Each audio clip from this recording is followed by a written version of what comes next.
outside of Coates. Parker gets too heavily involved. And that's Whitehead and Coates.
A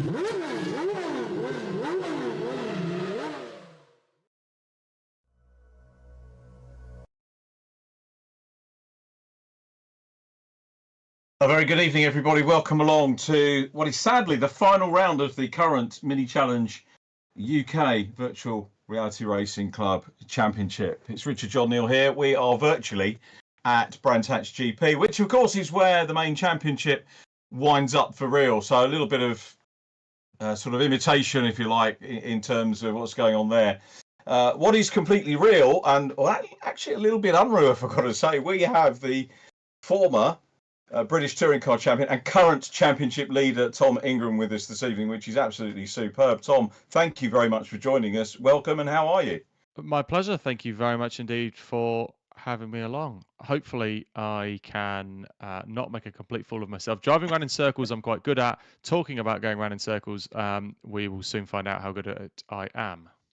You're always brilliant. And I've got to say, you know, when I've stood in for David Addison a couple of times, you're always the first guy that I'll go to for a quote, because I know that you're articulate, intelligent, funny, exactly what the viewers want. So thank you always for that, and as I say, thanks again for joining us this evening. The broadcast to continue the sort of touring car theme is being hosted and directed by Jack Oliphant, so you'll know that name. We haven't got Tom yet. We'll probably get Tom at some point as a commentator, but Jack Oliphant looking after the broadcast for us. So welcome back to VRRC, Jack. I know you've been doing some stuff with the touring car head-to-heads, which are running on Wednesday evenings at the moment, and Jack was very, very helpful in getting me back into the sim racing commentary earlier on last year. So thanks for that, Jack, and thanks for what you're doing for us. Not a problem.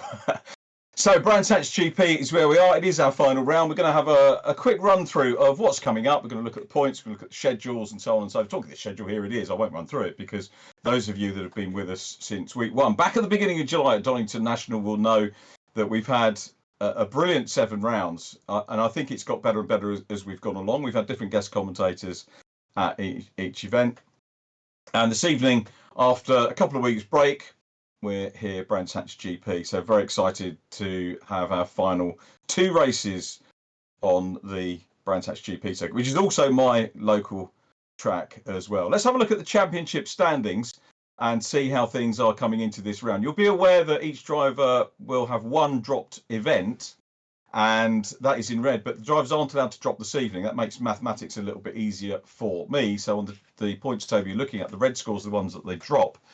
And top of the table is Lewis Stannard, who joined us at round 2, with second position Andy Dorman.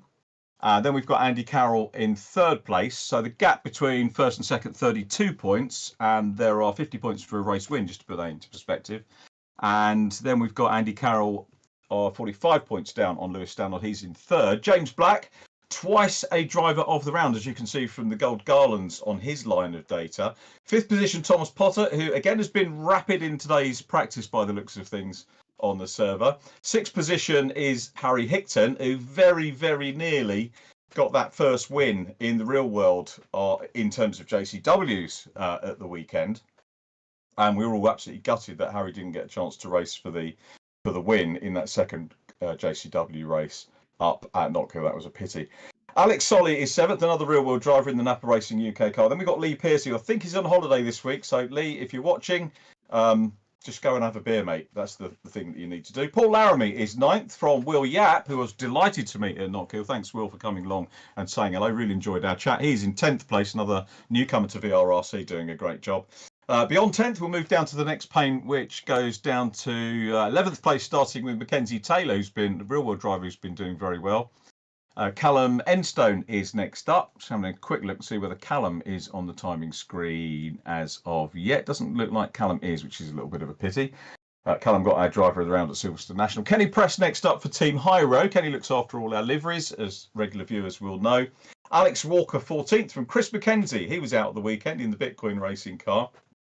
And then Jack McCall, who is part of the Manpower Motorsport team. Just having a quick look to see whether we've got Jack McCall. I think he was on holiday last week, might still be away at the present time as well. Will Crooks, again from the JCW Championship, is in 17th. He runs the JCW Sport.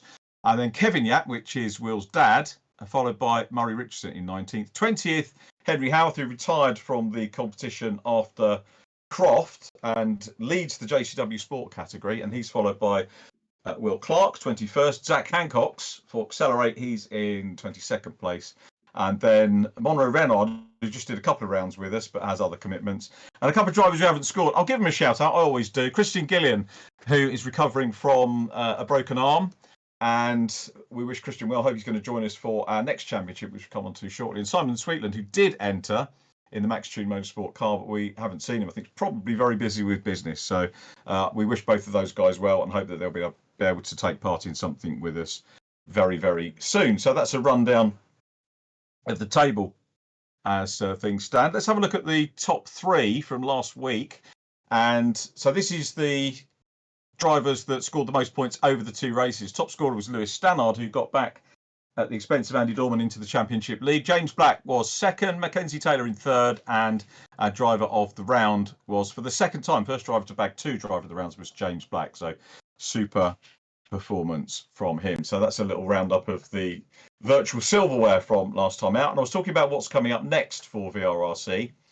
And we are going to be back. We've got the touring car head tent, which goes on Wednesday nights, but the next one that I'm involved with is the GT World Sprint League, which will kick off on the 9th of September with a round at Spa. Obviously, all racers, whether real world racers or otherwise, will be very welcome to join us. 15-minute qualifying and two 25-minute races, and again, like this one drop round. But we've got 8 rounds, and that will take us well into the autumn. And we've got some more championships that are currently being sorted out. Some official, some otherwise. I think we're getting more official ones at the moment, which is fantastic. So grateful thanks to everyone that helps to put those together. But that's where we are in terms of the upcoming events. And what's upcoming today? Most of you are probably familiar with the Grand Prix circuit at Brands Hatch. When you talk to a driver, I've spoken to quite a few drivers recently who've raced on it for the first time in the Legends cars, and they could not believe how good it was to be racing around the GP circuit. It seems to be a real driver's favourite as well as a fan's favourite.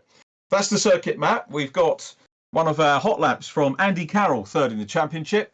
And I'm going to ask Tom Ingram, once we get the moving pictures up and running, to help be your guide around the GP circuit here at Brands Hatch. And as I say, this is with Andy Carroll earlier on, and a hot lap of the GP circuit.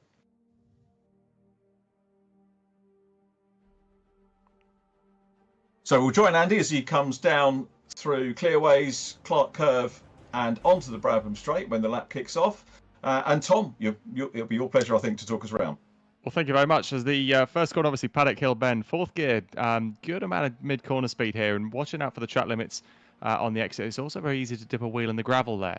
Druids, actually very difficult. It's a very long radius hairpin. Very, very important to get a good exit from here and get back over to the right-hand side before going down into Graham Hill to get a good run, then along the Cooper Straight before you go up into Surtees and take your way out into the back of the circuit, out into the trees out the back. So it's very much a late apex corner, on the power as early as possible to try and help yourself just up that little bit of an incline. And the only real chance around the lap to have a bit of a breather, a nice short route there, cut the inside under the bridge. And watch out for these next two corners, Hawthorns and Westfield, two super high-speed corners. A little bit of camber to get yourself into the banking of there. Open the steering and get yourself lined up then for Westfield, using a little bit of the inside curb. A nice short route here before you start to climb back up the hill into Dingle Dell. A very, very easy corner to get wrong here because you've got to take a little bit of the curb and the circuit comes back at you on the exit, just as you've seen there. Stirling's is an incredibly high-speed corner. Again, a little bit of a banking, and this is then the last little bit of a breather you've got as you come in towards Clearways, not wanting to make a mistake to end the lap, wanting to hook it up perfectly, hook the inside curb, a little bit of two-wheeled action, nice and early back to power, a short run back to the right-hand side, to take yourself across the start and finish line for a lap of the Brands Hatch GP circuit with Andy Carroll of a 36.06, which is fast, I must say. And looking at the server tonight, I think we're definitely going to be close to that marker. It does look that way, doesn't it? Thanks ever so much, Tom, for doing that. The last lap, best lap, they only had a couple of laps so far on track in qualifying. Lewis Stannard, the championship leader, with all the ballast, I hasten to add. He's got 30 kgs of virtual ballast on the car, but has those of us that know Lewis will know that he was testing pretty much straight away after the last event that we had, which was at Thruxton, virtually at Thruxton. And here is Lewis, but he's been usurped by Thomas Potter. So the two young guns who were working together on their sim and practice at the start of the series, whether they still are or not, I don't know, but we'll find out in the interviews. Thomas Potter goes back to the top. This, ironically, Tom, was actually going to be Thomas's debut track, because he was due to make his debut in the Toka Junior Championship, which obviously sadly we've lost now. But he's not old enough to race until the package arrives at Brands Hatch, and he was going to make his debut at the last round. So I guess there's a little bit of a sort of parallel with him, getting a pole here, and he's going to have to wait for his car racing debut next year now. It'll be an amazing circuit to make your debut at. It's definitely one of my favourites that we turn up to. Usually fairly mixed conditions when we turn up to here. You either seem to have amazing sunshine or a load of rain. There doesn't seem to be anything of just a standard finale day. It always seems to be one or the other. But certainly on the sim today, it looks like one of those nice October afternoons when the sun is shining. It does look all right, doesn't it? And you're absolutely right. It's very well cool. Sometimes I've actually been shivering at Brands sometimes in the cold when you get to that September, October time, and it can be pretty nasty. So we look at Will Clark, who two wheels it just a little bit there. Will at the moment, let's have a quick look down the timing screens, is top 10. He's in 9th place ahead of Will Crooks. So not doing too bad. But yeah, Potter from Lewis Stannard, Mackenzie Taylor in 3rd place from Andy Carroll, Kenny Press doing well early on in 5th place. Andy Dorman is next up, and I feel I should probably own up. I mean, Tom, we've known each other a good long while, and we were saying before we went to her this evening that I think we first met when you were in karts, which was donkeys ago, when we were filming Formula Kart Stars, which was a very, very good series to watch, and indeed I'm guessing to take part in.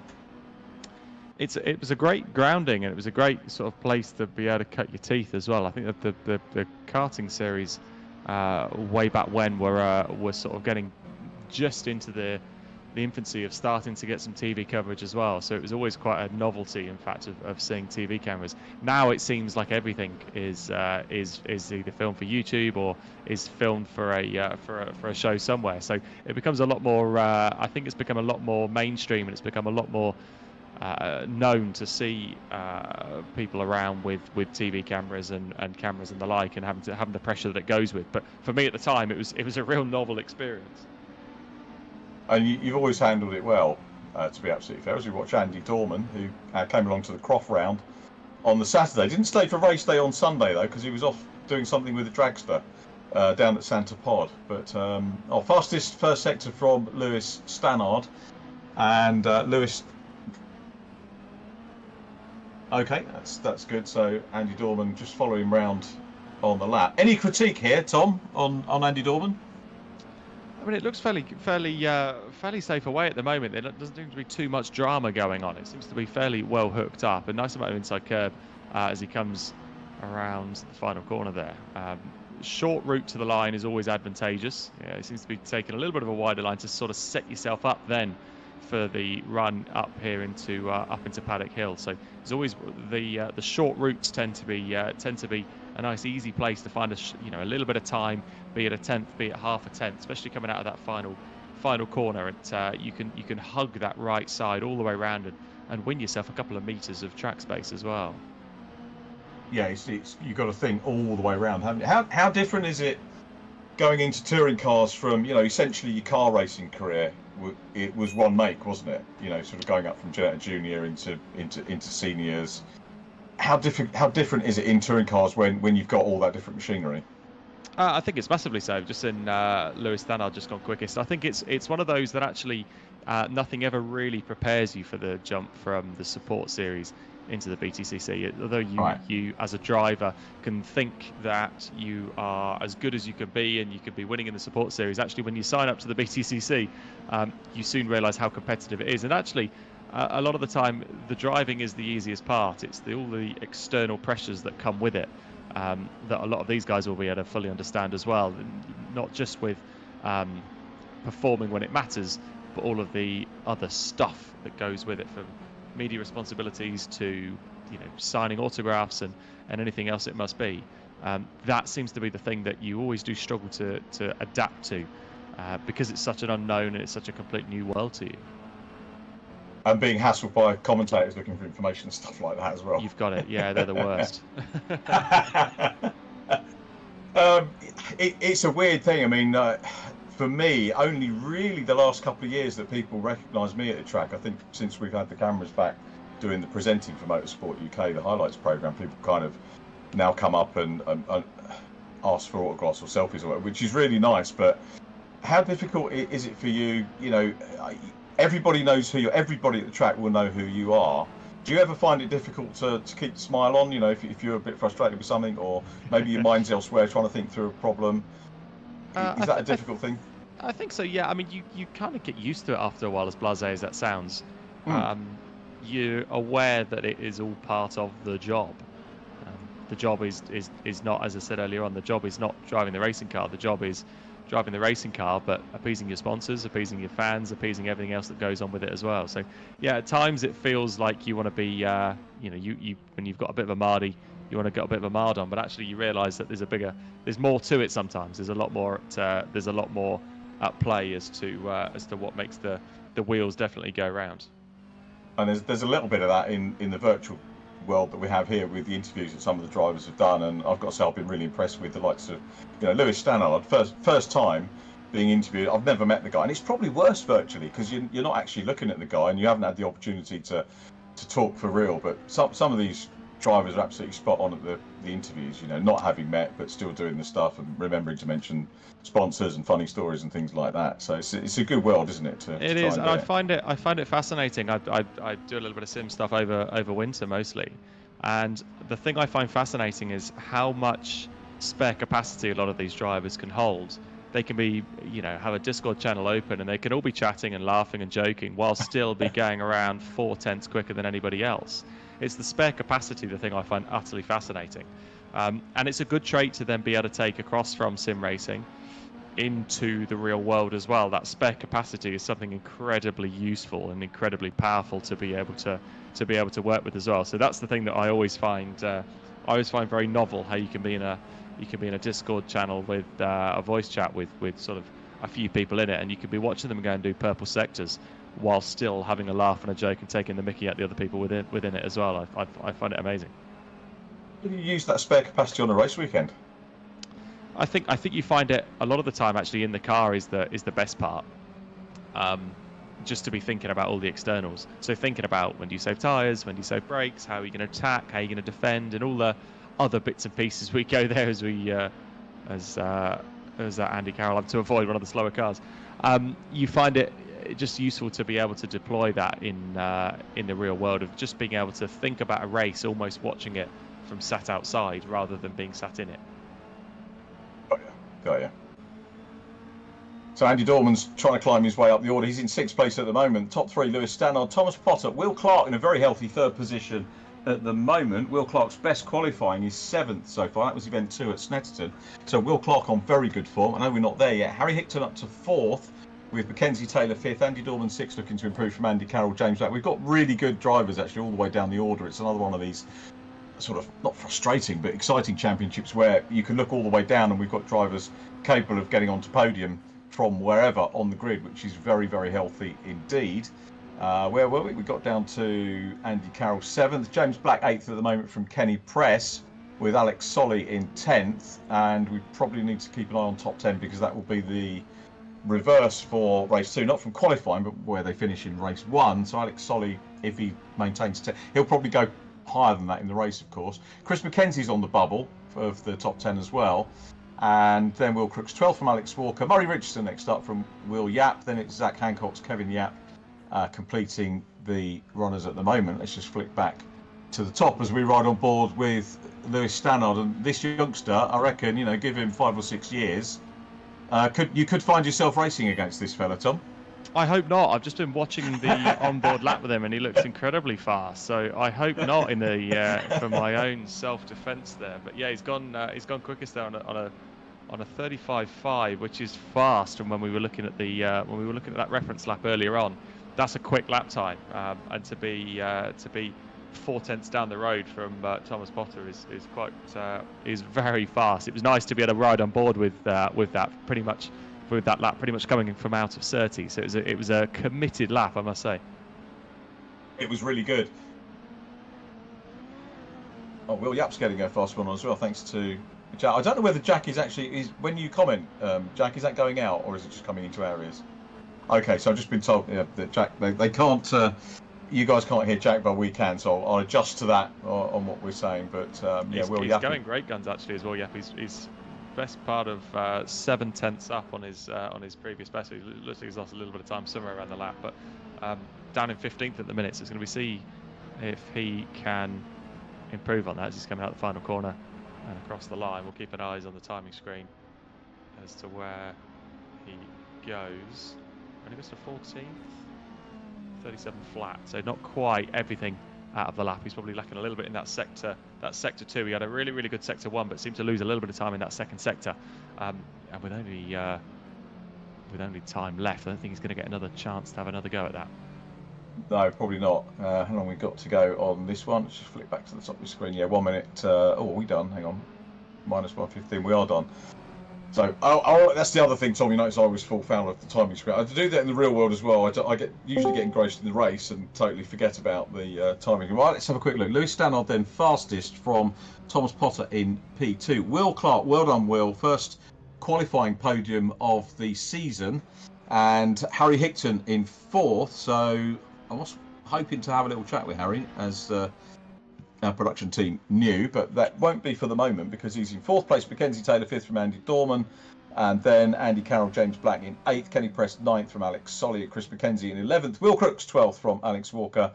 William Yap 14th with that good effort in the last lap to get him up a place ahead of Murray Richardson and Zach Hancock's with Kevin Yap, which is Yap Senior, in 17th position.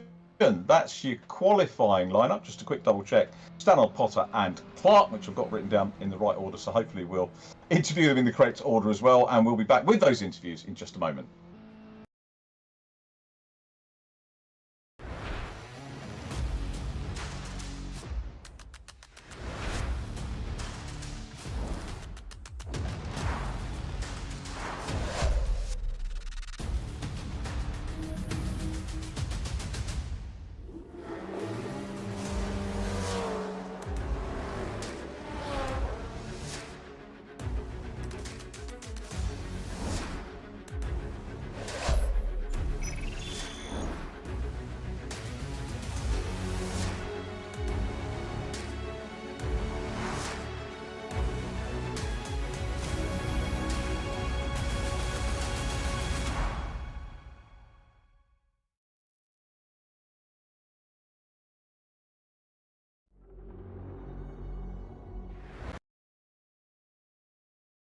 So on to our first podium interviews of the evening, and our first podium interview, I think, of the series so far.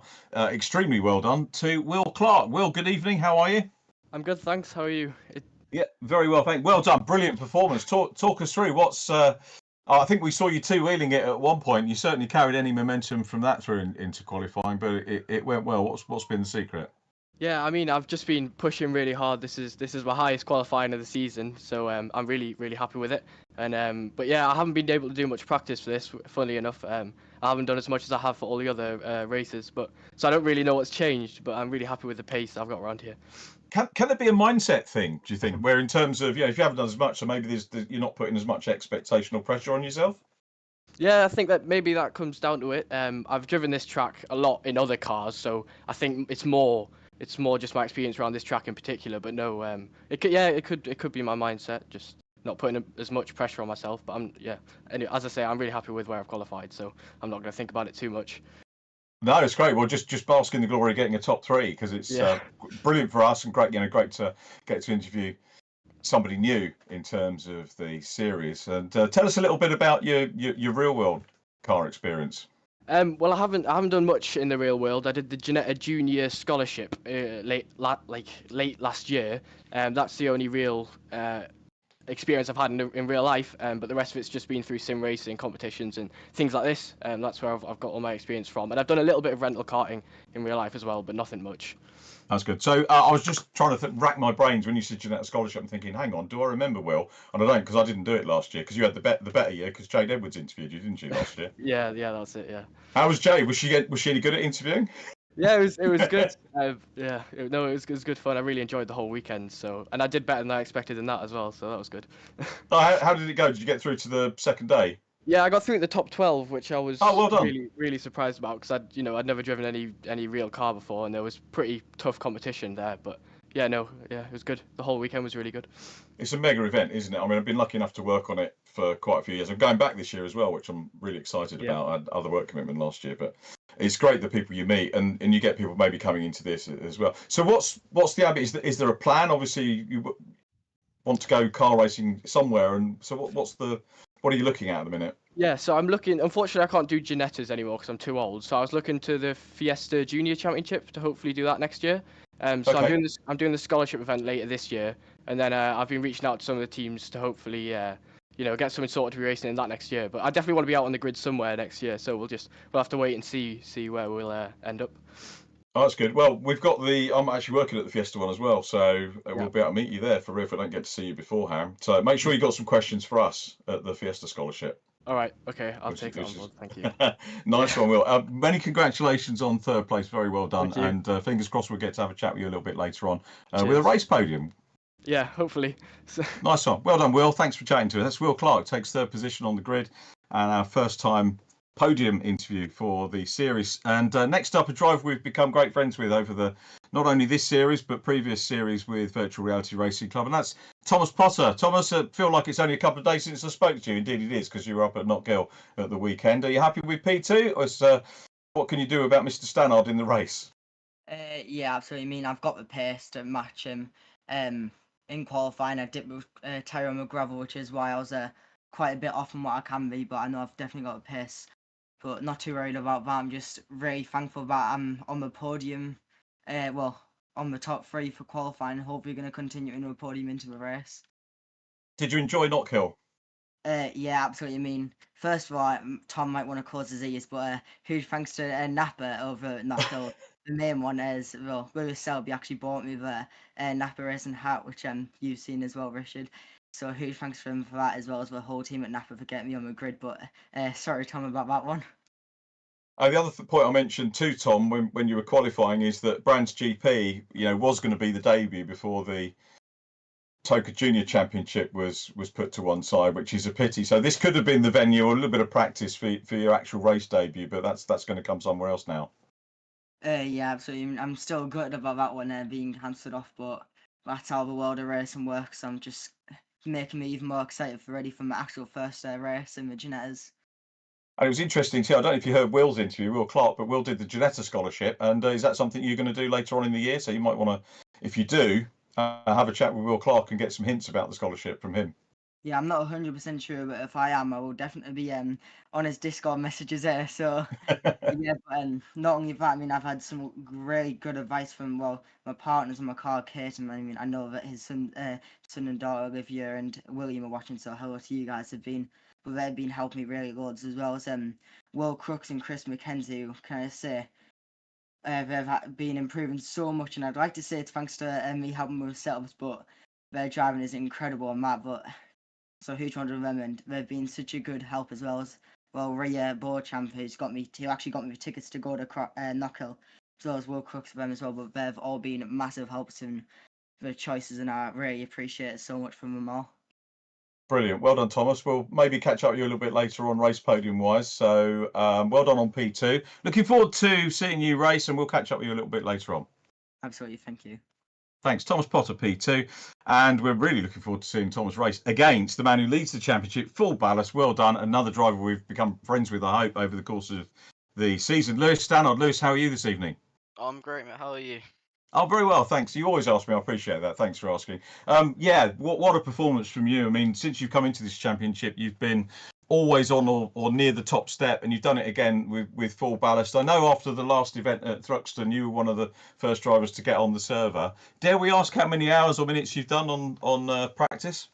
Probably a bit too much, to be perfectly honest with you. Can you overdo it, do you think? Yeah, definitely. I think you can definitely get burnout after, I don't know, few hours non-stop. So yeah, just taking breaks.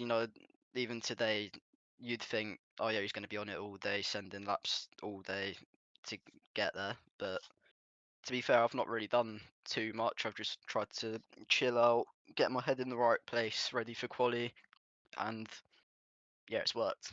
I love the quote that you came back with last time, because I think when we podium interviewed you last time, and you said, it's a great quote. You said, I'm a bit simmed out at the moment, and when we came back to that, and I said, what are you going to do now? You said, I'm going to go back on the sim in another car, which I love. There's Yeah. kind of a bit of an irony to that, which was good. Have you? I can't remember, and I apologise for asking this probably every time, but have you done Brands GP before? I'm guessing that junior saloons haven't done it.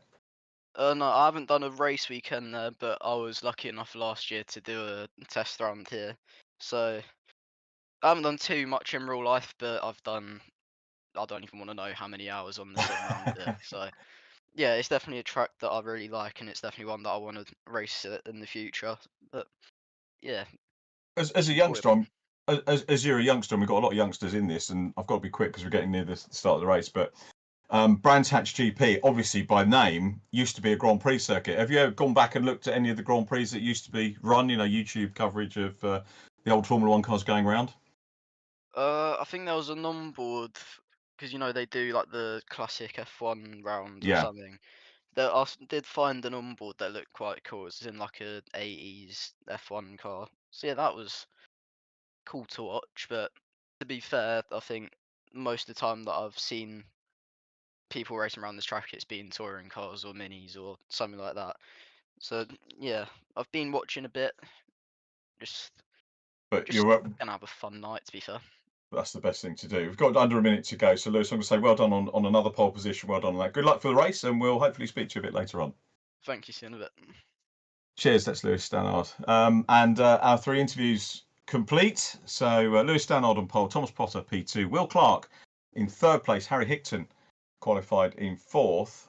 And interesting to chat to those guys and get their perspective as we look forward to our first race. And we've got just about 30 seconds to go. Should be a good one, Tom. I think so. I think it's going to be interesting to see how this race pans out. There, I think Thomas Potter obviously saying that he'd not quite got everything out of qualifying, so it's going to be a race at the front between him and Lewis as the lights just start to come on now. Here we go. This is a great familiar view here at Brands Hatch looking down. It almost echoes the ITV coverage that we have, and of course the many club race coverage. And away we go. So Lewis Stannard makes a good start. Thomas Potter from the outside. Sometimes the outside can be advantageous as Potter looks down the inside, but he's coming under pressure from Will Clark in 3rd position, and Will in turn coming under pressure from Harry Hickton in the pink and blue car. He looks up the inside as they go up into Druids for the first time. Stannard's made a good start. Clark's going wide. Hickton up into 3rd. Now, I usually hold my breath at this point, because if they're all okay at turn 1, virtually we get a problem. Usually Tom at turn 2, all okay, I think, so far. It looks to be that way, yes, and it's going to be there's a little bit of contact there coming out of Graham Hill on the run down to Surtees. There's a car coming back across, and this is usually the first pinch point of the lap on these opening few corners, as there's a little bit of commotion going on in the background. I didn't quite catch who that was, but I saw a roof of a yellow car going wide there. That's Will Clark, isn't it? Our 3rd place man, not the car you were referring to, but the one that was slightly later on in the mix. Harry Hickton up to 3rd. Stannard from Potter, Hickton, Mackenzie Taylor 4th from Andy Carroll, James Black next, then Andy Dorman from Kenny Press, Chris McKenzie up into the top 10, who Thomas was mentioning. Chris has been sort of mentored by Thomas. Chris racing in City Car Cup as well as the JCW Sport category, so he is running well.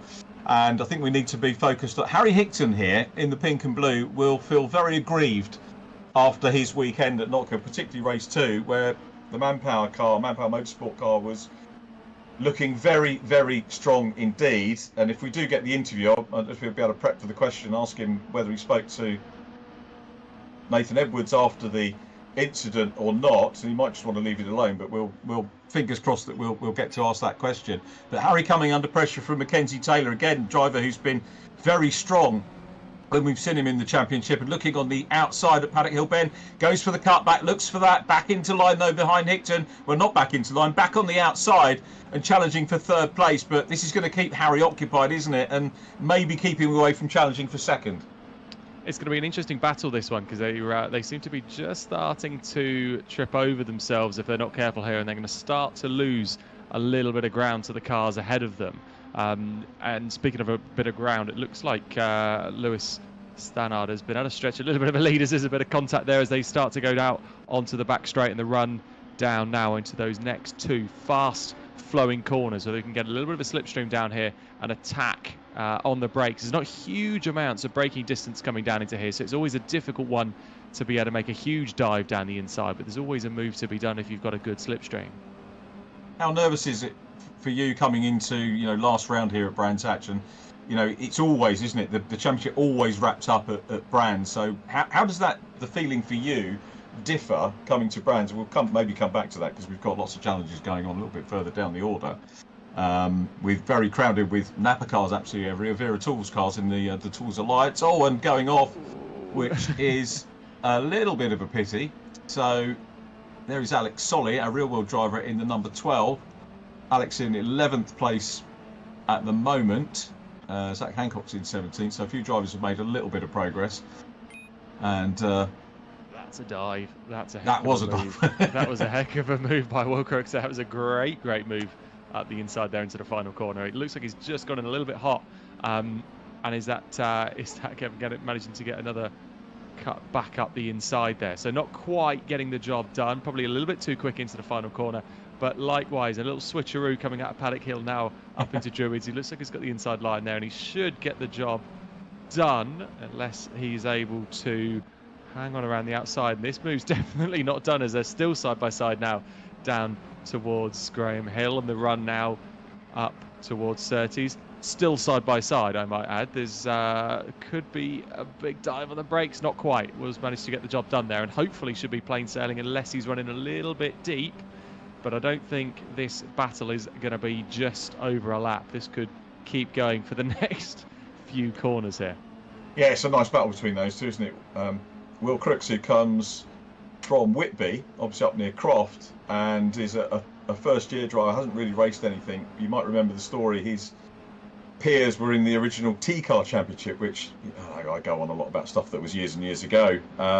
But I think James Jakes was one of the drivers you mentioned used to race against, or not race against, but was at school with, who went on to race in T-Cars, which was the original circuit junior formula. The original junior series. It was. Yeah, that was even before you, wasn't it? I did one test, but I was about 12 when I drove it. Did you really? I did one test. How did you think of it?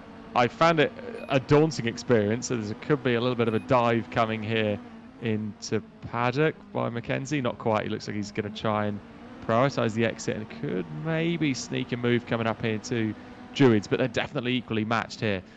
This is definitely going to rumble on now. Is just checking up in the middle there. Not quite got the exit he probably wanted there. And it's going to have to try and prioritise now, thinking about trying to build that momentum now for the next few corners to try and have another attack, be it on the Indy circuit or be it now as they come out towards the GP loop, if there's a little bit of a move to be had. But making moves on the GP loop tends to come with a large amount of jeopardy. The Indy circuit tends to be the preference of where you can make the clean moves, but the jeopardy definitely comes when you start to go through these high-speed corners at the back. We'll see what they're not really doing themselves any favours, are they, these two battling, and they'd probably be better to get on the case of Thomas Potter. And Thomas, in turn, there's not really a lot he can do about Lewis Stannard, who's out front at the moment. Lewis, just trying to think championship points. We won't have an official announcement about champion until tomorrow evening. There will be the usual judicials, and when we get into the reverse grid race, you'll probably see why, Tom. And in fact, I know you've watched some of our previous coverage. It's so typically you'll know exactly reverse grid race. Definitely what I like to hear. But the times are close, between Lewis and Thomas. There's not much in it at all. This one actually looks like Thomas might actually improve his on his best lap this next time around. But there's a 10th between them. But amazingly, a second gap, even though the lap times they're trading are almost identical as they're going across the line. And case in point, they've matched lap times. And Thomas has set the fastest sector 2, and brought the gap down now just to 9/10. So it's give and take between these two at the front. It is. That's a good shout, actually. Thomas, who is a pretty much a regular with us on VRRC. When I started commentating again with the organisation, say around about a year ago, Thomas was sort of learning the ropes, and again, it's a comment I've made several rounds on the bounce, is that he was getting his first wins through the reverse grid races, but now very much one of the feared drivers, shall we say, in terms of being up the front. And you can see why. Lewis Stannard's new, and he hasn't taken any time to settle in at all. This is literally his 6th event with us. Didn't do the first round. Can't remember why. He was late sign up to the championship, but we're very, very glad that he did. The VARC, of course, the organising club of the Real World Championship and the organisers of the JSCC, which he was racing in at the start of the year and indeed last year. As we see, Will Clark down in 12th place. Just disappointing for Will. Glad we managed to get the interview with him, and he might well find himself back up towards the front row on the reverse grid. He's going to have a look at Alex Solly. This is the quality of this field. You've got Alex Solly, front runner wherever he goes, dicing at the moment in 11th and 12th place, but currently down in 12th as Will Clark goes through on the inside in that 48 car. And it'll be interesting to see how Will gets on at the Fiesta Scholarship. Great to hear that he's entered that. There's a mini scholarship, of course, if you're watching the coverage as well. Jam Sport doing the scholarship for the sport category for next year. Nicky Gauci, the Maltese driver, the incumbent in the role at the moment, but the scholarship will be taking place in November, the first rounds of the scholarship. So get in touch with Jam Sport, have a look at the socials if you want to get involved with that, with a chance to race for real. There is a sim element to the qualification of it as well, the judging of it, as Harry Hickton is now passed by Mackenzie Taylor and indeed Andy Carroll, who's gone past as well. He's trying to fight back, so there's Andy in the orange fronted car. Hickton goes back in front, and if these two engage, Harry will find himself down to 5th and maybe losing ground on Mackenzie Taylor, who's got himself now up onto a podium. So Mackenzie Taylor was on the podium, double podium at Thruxton last time out, so he's really getting into form in this one. The other driver I wanted to look at, that was Andy Carroll disappearing off. That's a shame. I couldn't work out where that was. I couldn't make head nor tail. But back up at the front here, that looks like Thomas has managed to close that gap now down into.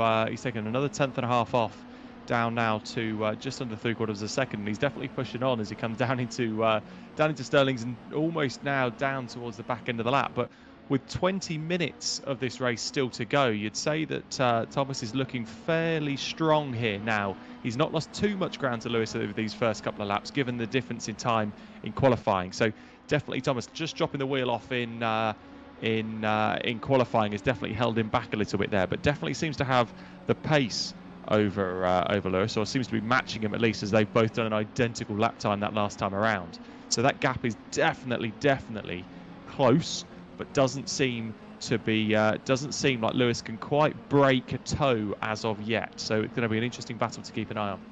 Is it going to be easier for Thomas now he hasn't got people immediately in his mirrors? And talking mirrors, we're going a little bit further back with Will Clark trying to make the move on Alex Solly again, who's got back in front of him in the 22. So again, these guys really getting stuck in, with Chris McKenzie just ahead of them at the moment as well. Will Yapp's got into the top 10 as well. Will Yapp up into 8th place and having a good run. But going back to the question about Thomas Potter, does it make it easier if you haven't got someone immediately in your mirrors, which the guys were more or less before the incident with Andy Carroll?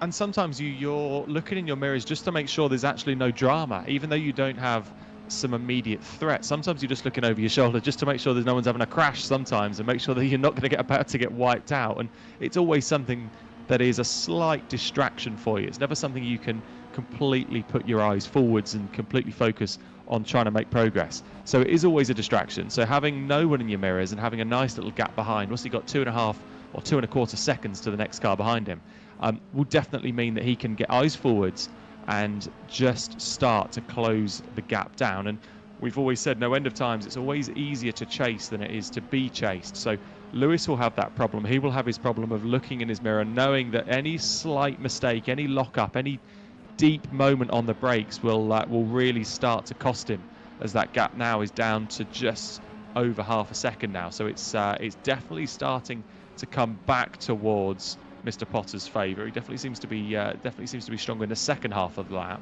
but loses it a little bit at the start of the lap. So it's definitely come and go. It is, isn't it? These guys really having a good old battle as well. So too is Harry Hickton trying to get back onto podium pace, and he's back with his earlier sparring partner here, Mackenzie Taylor. And Harry looks like he's kind of settled down now, has a little little look as they go to the end of Cooper Straight, up into Surtees and then onto the loop for another lap. And this is the view from Mackenzie Taylor in third place, very, very briefly. And if we look behind, we'll see how close that Harry Hickton is. And here we come then up into Hawthorns, and Hickton still having that look but can't quite get there. But he's all the time that he's behind, he's worrying that third place car. But equally all the time he's behind, they're getting probably bigger gap between Stannard and Potter, 1 and 2. The 3 seconds now you can see from the timing screen behind them as they go down through Dingledale Sheen Curve and then down towards Stirling's, which is where they're entering now, to complete another lap. But Mackenzie Taylor under massive pressure here from Harry Hickton. Harry has had one win. He won at Oulton Park, and he's now going to have a look, see if he can go. It takes a wide line in here, out of clearways from here. Looks like he's just dropped a wheel off. He tried to prioritise the exit so much and getting on the power. He just got on the grass on the outside, but it still seems to have a little bit of a toe coming down into Paddock Hill. Is he going to have a look at going for a dive? He does. That's a great move up the inside. Super late on the brakes. He's not quite got the move done as they're still side by side now, going up towards Druids. Harry will obviously have the inside line here, the preferred line, but it looks like Mackenzie's going to try and stick it out around the outside and try to get the inside line down towards Graham Hill. A little bit of contact there, and it looks like the move's not quite been done, but there is the old switcheroo that's now been going on up towards Surtees. This battle is going to carry on out onto the GP loop as well. You would say now that Mackenzie should get, as he gets into the back of, unfortunately he gets into the back of Harry there, so he's lost some of his momentum. I was going to say he might have a little bit of momentum down this straight into the next 2 fast corners. Yeah, it is classic mini stuff, classic Brands Hatch action as well, and you can start to work out momentum for the move, which I think is what Harry was doing, but now he's got to think about defending. They're not getting any closer to the top 2 at the moment. Harry will want to try and get his head down and try and close in on the top 2, but at the moment a podium could be about the best thing that could happen. We're halfway through the race. This one's lasting out quite well at the moment. Stannard and Potter 1.05 seconds between the pair of them, and Harry will want to try and break the toe, which he will now with that big sideways moment. He's done well not to make any contact with the barriers there, but I think just lost the rear on entry, but he locked a rear and has come back on with a couple of cars having to avoid him. But that will be the best news. That will be the best thing for Harry to have seen, is a bit of drama going on for the guy that was racing so hard together, as we still see Will trying to make progress backwards as a bit of contact. Yeah, inadvertent, of course, between the 2 of them. Will Clark backs off another William Yap to give him his full name. He doesn't mind either, apparently. He very kindly told me at the weekend, as Will Clark tries to get himself back up into the upper reaches of the top 10, but William Yap in 8th place. And here we come round to the outside, locks up going into Druids, and the Alliance Racing car on the inside will hold station a great here. Move if he gets that done. He's got it. Nice. He's got it. You can see, wouldn't he have been happy in Janetta Jr. as well? Oh, Yap gets into the back of him. Yeah, that's this is definitely getting a little bit spicy between these two. The two Wills definitely getting at each other for sure. That's gonna now take its way down out to the back of the towards the back of the lap, and you've got the next 2 who are watching these 2 squabble and just finding themselves going, I don't have any idea of what I need to do here, because I can see some chaos kicking up ahead of me. And it's always a difficult one knowing where to position your car, because you don't always want to join in on the fight. Sometimes you just want to sit back and watch it all unfold. At the same time, you equally want to get involved as Will Clark starts to have a little bit of a look up the inside there. This usually ends up getting pretty close between the 2 cars, and there's a move done there, but he's got it done. Fair play to him. That's a great move. That was good. You can see he would have been at home in the Janetta Junior Championship. I guess his budgets. If there's a gap, get it filled immediately. I love it. Brilliant. You started. Did you do the later Janetta? You did the G20, didn't you? The first couple of seasons. I did. My first season was in the G20s in 2009, and I then went on to do. I was the first winner in the G40, so the first ever winner in the G40. And then I went on to win the championship that year. So yeah, I was the first person to win the championship in the G40s, 2010, which is an absolute lifetime ago. Who was your runner-up in the championship that year? Jake Hill. That's weird, isn't it? Isn't it just? Yeah, it always goes full circle. It's amazing. I always say to no end of people that I've sort of coached and helped over the years, you tend to race people all the way through your career. So don't fall out with people too early on, because you'll be dealing with them for the next 20 odd years, which is not always what you want to see. But the battle back at the front here has closed back up. I don't know if Lewis has had a bit of an issue. He had a slow last lap, about half a second slower than what Thomas Potter managed. So that's where this gap has now shrunk back down to. So these two are now getting close together, and they've got nearly 5 seconds back to Harry. So they can afford to have a little bit of a squabble. They can afford to have a little bit of door handle to door handle if they want, as Thomas just runs a little bit wide coming out of Sterling's and down now into the final corner. But there definitely looks to be an extra little spark, an extra little bit of attack that we see going on in this battle, as they're going to be up towards Paddock Hill, 2 tenths between them. Is he going to go for the move? He's going to jink to the outside and go for it. He goes for it. Big dive down the inside, which I love that. Yeah, the flying teapot goes for it, but Stannard's got the speed as they come up Palewoods Hill in towards Druids. He's still on the outside run and manages to hang on to it. Tom, what a great fight between these two. Now the question is, obviously you already said you don't want Lewis Stannard in touring cars. What about Mr. Potter? Well, looking at how they're racing like established, long-standing touring car drivers, but respectful as well. That's the nice thing to see. Both of them giving each other racing room. Whilst I'm fired one down the inside from quite far back, Lewis saw it coming, gave him the room, admitted defeat, and thought, I can try and fight this out as I go up towards Druids, and gave the space that was needed, as there's a little bit of a battle still going on back here with James Blacks getting a little bit on the grass there. He is, yeah. We've got Kenny Press in the mix there. So Kenny Press running really well in P5. Andy Dorman 4th, and ahead of the group we've got, not this group, but just immediately ahead of them, we've got Harry Hickson still in 3rd place. There's James Black in the blue car at the back of these guys at the moment, and James doing what he always does when he's further back on the grid, is that he'll work his way through very methodically. Championship front runner James, so he's actually 4th in standings, so he's got a bit of ballast on board. He's got 381 points and actually still in with a shout of the overall championship as well, James, and had a little bit of bad luck in the earlier stages of the competition, but the last few rounds we were saying, yeah, he's the stalking horse really coming up on the points, and he's done absolutely superbly. I think it was 6th position in the early rounds, then dropped out and then has just clawed his way back in as the rounds have gone on. But we're looking at Mackenzie Taylor now coming under pressure from Kenny Press, so Kenny will have a look down the inside. Doesn't quite go for the Thomas Potter charge down the inside, so not quite the flying teapot, but Kenny having a very good run of it at the moment in that number 10 car.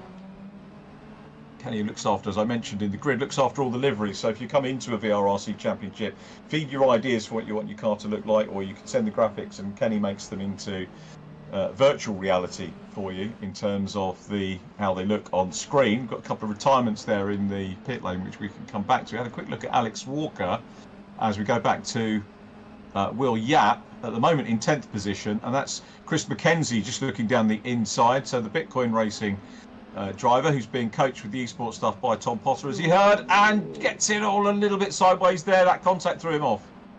It did, yeah. He managed to save it really well. It has actually lost a huge amount of momentum at the back, which is a really surprise. He always wants to be back on the attack now, which is a great surprise. I didn't think he'd be able to keep the momentum. I thought that would be too much gone, but definitely doesn't seem to have slowed him down too much at this stage.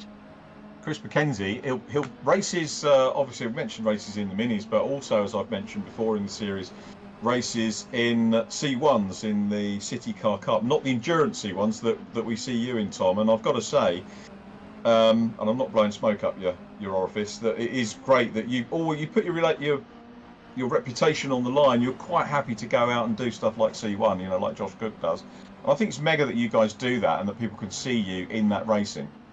Thank you. Feel free to blow as much smoke as you'd like. It's definitely one of the things that I do enjoy. I enjoy racing. I enjoy everything I get involved in, be it at Goodwood, be it in the BTCC, and British GT, whatever it is. I think as any of us would say, and any of the drivers in this grid as well, we just love it. We just enjoy driving cars, and really that doesn't matter if it's a C1 at the 24 Hours of Silverstone or the final round of the BTCC. It doesn't matter what you're doing. You want to win in everything you do, and I think that's the beauty of it. That you can put the sort of the professional mindset to work at whatever it is you're taking part in, and that's the bit I really quite enjoy. Well, it's good. It's always great to see you out there, isn't it? Thank you. It's good for the crowds as well. Absolutely brilliant for the clubs and the venues when we know that you're going to be out there and seeing you do it. But anyway, the point was that Chris Mackenzie races in a C1 as well, and he's a winning driver in that. And they've had some very good drivers right the way through the field. I had their latest round, I think, was at Silverstone last week, if I remember correctly. But we're back now looking at James Black in 9th place. He's plummeted Yeah, back. he's got a little bit of a mechanical issue. He definitely seems to be slow, and it was nearly 2 seconds off in sector 1. So definitely seems to be going a lot slower. Does James Black? So we'll keep an eye on what's going on. What's going on there is Alex has a massive slide up at Dingle Dell, or whatever it is, the corner's name. I still refer to it as Dingle Dell. It was a massive slide. I feel a little bit of contact there with the guys that he was battling with, but definitely did well to definitely did really well to save that. He did, didn't he? I think it was Will Yapp, wasn't it, that maybe had the battle with there. So at the moment, James Black's now down to 10th, so he has got a problem. Chris Mackenzie now up into 10th as we speak. So it's James Mackenzie in the pits. Oh, that's a shame. I was hoping, Tom, that we were going to get an interview with James Black and get you to do it, because he's quite excitable, quite good fun like you are as well. So that would have been interesting to see. I was waiting to see where that was going then. I was expecting to see it as a massive Ashley Sutton fan. Oh, no. Going back to that point you made about getting on with people all the way through. I mean, it's a great thing to do in life anyway, but also you gave us great context there about you will end up racing with people all the way through. So I think that's a good shout. I think it's. I think you have to have a level of respect, but equally you have to have a level of professionalism when it comes to it, that you want to beat each other, but at the same time, you know you're going to see each other next weekend. So you don't necessarily want to be falling out with everyone, but equally you do want to make sure you're beating them whenever you get an opportunity. And it looks like the battle at the front, that gap's opened up to 1.4 now. So it looks like it's starting to open up in the favour of Lewis. But this is Dell kicking up as we kick up here now. Was that Andy Carroll just trying to stick a nose in now, but looks like he's also coming under pressure. He's in a sort of worst case scenario, because he's got Chris Mackenzie right behind him as well as he's trying to come past Will Yapp. He's in a worst case scenario because he has to attack and defend at the same time. He is, but this is all learning for him. He was telling me at the weekend he would love to come and race for real, as most sim drivers do. So I'm wondering whether we'll maybe get to see him out in the Coopers at some point. Maybe not this year, but next year, if you're thinking of getting involved in supporting a young driver, maybe have a word with Will Yapp. Be a good shout. Certainly seeing what he does here as Chris Mackenzie looks on the inside of our third place man in the championship, Andy Carroll, and goes through. So good move there by Chris Mackenzie. Makes up the position. He's now got to do the whole thing again in terms of closing on and maybe being able to pass Will Yapp. Ahead of them we've got Alex Solly, but Alex is pretty well clear of them. Alex Walker down behind trying to close up, but again this is going to turn into a three-way scrap, I think, again very shortly. It will, and it's almost good news that whilst Andy Carroll is down here in P11, obviously sitting third in the championship, it'll almost be great news for him in that unfortunately for James Black not getting the points, it looks like those guys are going to sort of keep the positions between them. With only 2 points in the championship, it's going to be quite nice actually that the two of them will stay close in the championship, whilst Andy's going to be not scoring all the points he would want, but James unfortunately dropping right the way down isn't going to score the points he wants to either. So those two will end up staying close even into the second race as well. Yeah, that's a good point, isn't it? I'm just thinking about Thomas Potter as well. He's fifth in the championship on 360, so he's 20 points behind, and first to 10th is 25. So Thomas might be on the verge by race 2 of maybe getting in front of those guys in terms of points. That, and I wonder what's going on at the front there. We've not quite been able to see what's going on the front, but that gap's now opened up to 2.6 seconds. Looked to be equal in sector 1, but it looked to be sector 2. So whether we've missed something there, and Thomas has had an off, or he's had a slight moment there, but that gap has now firmly opened up into the favour of Lewis at just nearly 3 seconds now. So he's definitely, for Lewis, with just over 3 minutes left to go, Lewis is in the pound seat at this point. He's just got to think about not making any mistakes and just bring it home. With 2.8 second lead, he can afford just to pull it back a little bit and just be on this side of the limit to make sure he finishes and gets all the points that he needs for his championship campaign. I'm just looking at the points at the moment. So first at the moment is Lewis Stannard, who we're looking at. He'll get 50 points. The difference between Lewis and second place man in the championship, Andy Dorman. Andy's in third, so Andy will drop 10 points. So that will take the gap, provisionally I have to say, from 32 to 42 points. But fastest lap as well at the moment, which is with Lewis Stannard, I would say 48. So Lewis provisionally with one hand on the trophy. And of course he gets 6 points for the pole position and pole position. So if he maintains fastest lap and Andy Dorman stays third, we might have a provisional champion. But as I say, this is all got to be looked at in terms of judicials, because we don't know what's happening in race 2. I wonder if Tom was a little bit heavy on his tyres at the start of the race. We saw it start to. We saw him start to have that sort of attack in the middle phase, and I just wonder if he was. I wonder if he was just trying to close the gap a little bit too hard, because we saw it come down to that 3/10 mark, didn't we? We saw him really start to put the pressure on. So I wonder if he just burnt his tyres out trying to attack Lewis early on there. Good, well done. Here we come then down into, or up I should say, up out of Surtees and onto the loop again. We've got 1 minute 33 to go. Stannard from Potter, Andy Dorman in third, and yeah, the official announcement of the championship won't be made until tomorrow evening. As we said, we have to get all the results. I always quote Phil Cooper from Legends Cars. He got a great quote. He said the fixtures come out first, the dates are provisional until they're run, and then the results are provisional, which is a lovely quote. It seems to be coming down a little bit now towards Tom. Seems to be putting the pressure back on with a minute left to go. He's brought the gap now down to 1.5 seconds. So whilst I said Lewis can afford to be a little conservative to bring it home, he can't be too much, because it looks like Tom Potter is still on the charge here. He's not going to give up, is he? He's going to try and nail him down. We've got what have we got? 43 seconds on the clock. So this is going to be the last lap that they're coming on to now, and Thomas Potter trying to have a little bit of a resurgent. The Flying Teapot still chasing Lewis Stannard. It's going to be interesting in race 2, but I'll say by my maths, which my math skills are very limited. You probably don't know this, Tom, but I went to the same school as Jamie Caroline, so that's my excuse for having bad maths. I'm not going to say anything to that. Well, you've yes. tried to serve me there, and I've not responded. You may notice that. Yes, well handled. I haven't gone through with it. You'll be pleased to hear. Jamie knows he's okay about that. You know, that's when Jamie was in school, probably actually to that. But there we go. I wish he'd come and get a touring car, Jamie Caroline. That would be fun. No, I don't. He's too quick. I don't think he's any quicker than you guys. I'm pretty sure about that. But it would have been good to see him in it. Nearly as good as seeing Lewis Stannard join this championship. There he is in the agentive car, running very well. A bit of contact further back between Will Yap and Alex Walker. There will be judicials. They're going to be done. Any appeals have to be done by end of day today, in case there are any. And we do get the odd one. Everyone that's been involved in judicials over the course of the season, I think, has handled it very maturely. And you know, whatever championship you go in, you are going to get judicials. As we watch Lewis Stannard, last couple of corners, he's driven a good race here, Tom. He's driven an absolutely perfect race, I must say. Hasn't put a foot wrong.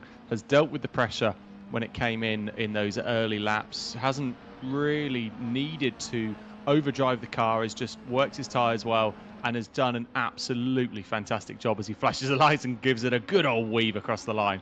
Well done, Lewis Stannard. That was an incredible performance. That was a great drive all round. Lewis Stannard then, and did he retain fastest lap? I think he probably did. Thomas Potter in second position, and then Andy Dorman. When was the last time we spoke to Andy Dorman?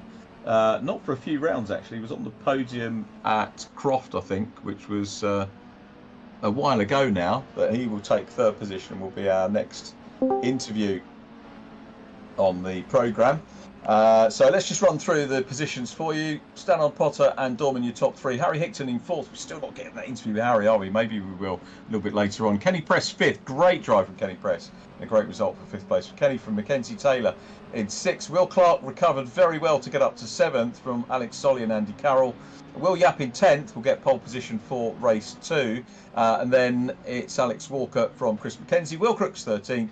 Ahead of Kevin Yap. James Black 15th with his problems, I think, was in the pit. Therefore, there must have been problems for Zach Hancox and Murray Richardson as well. And we'll talk to our top three after this break.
And as if by magic, a car appears on screen, and it's that of the third place man, Andy Dorman. Andy, we haven't spoken since Croft, either literally or virtually, but great to have a chat with you again, and a good podium. So decent start to the evening.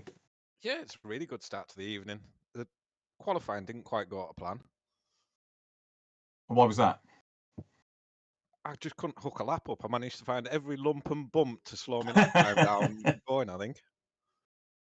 But yeah, decent result. Obviously some hard driving. A couple of things came your way, but you had to work to get up there. What else can you do? Do you think race 2? Obviously starting a little bit further back, but you always want to get stuck in. Yeah, I think we're just going to have to get stuck in and hopefully not get caught up in any incidents or anything on the way through.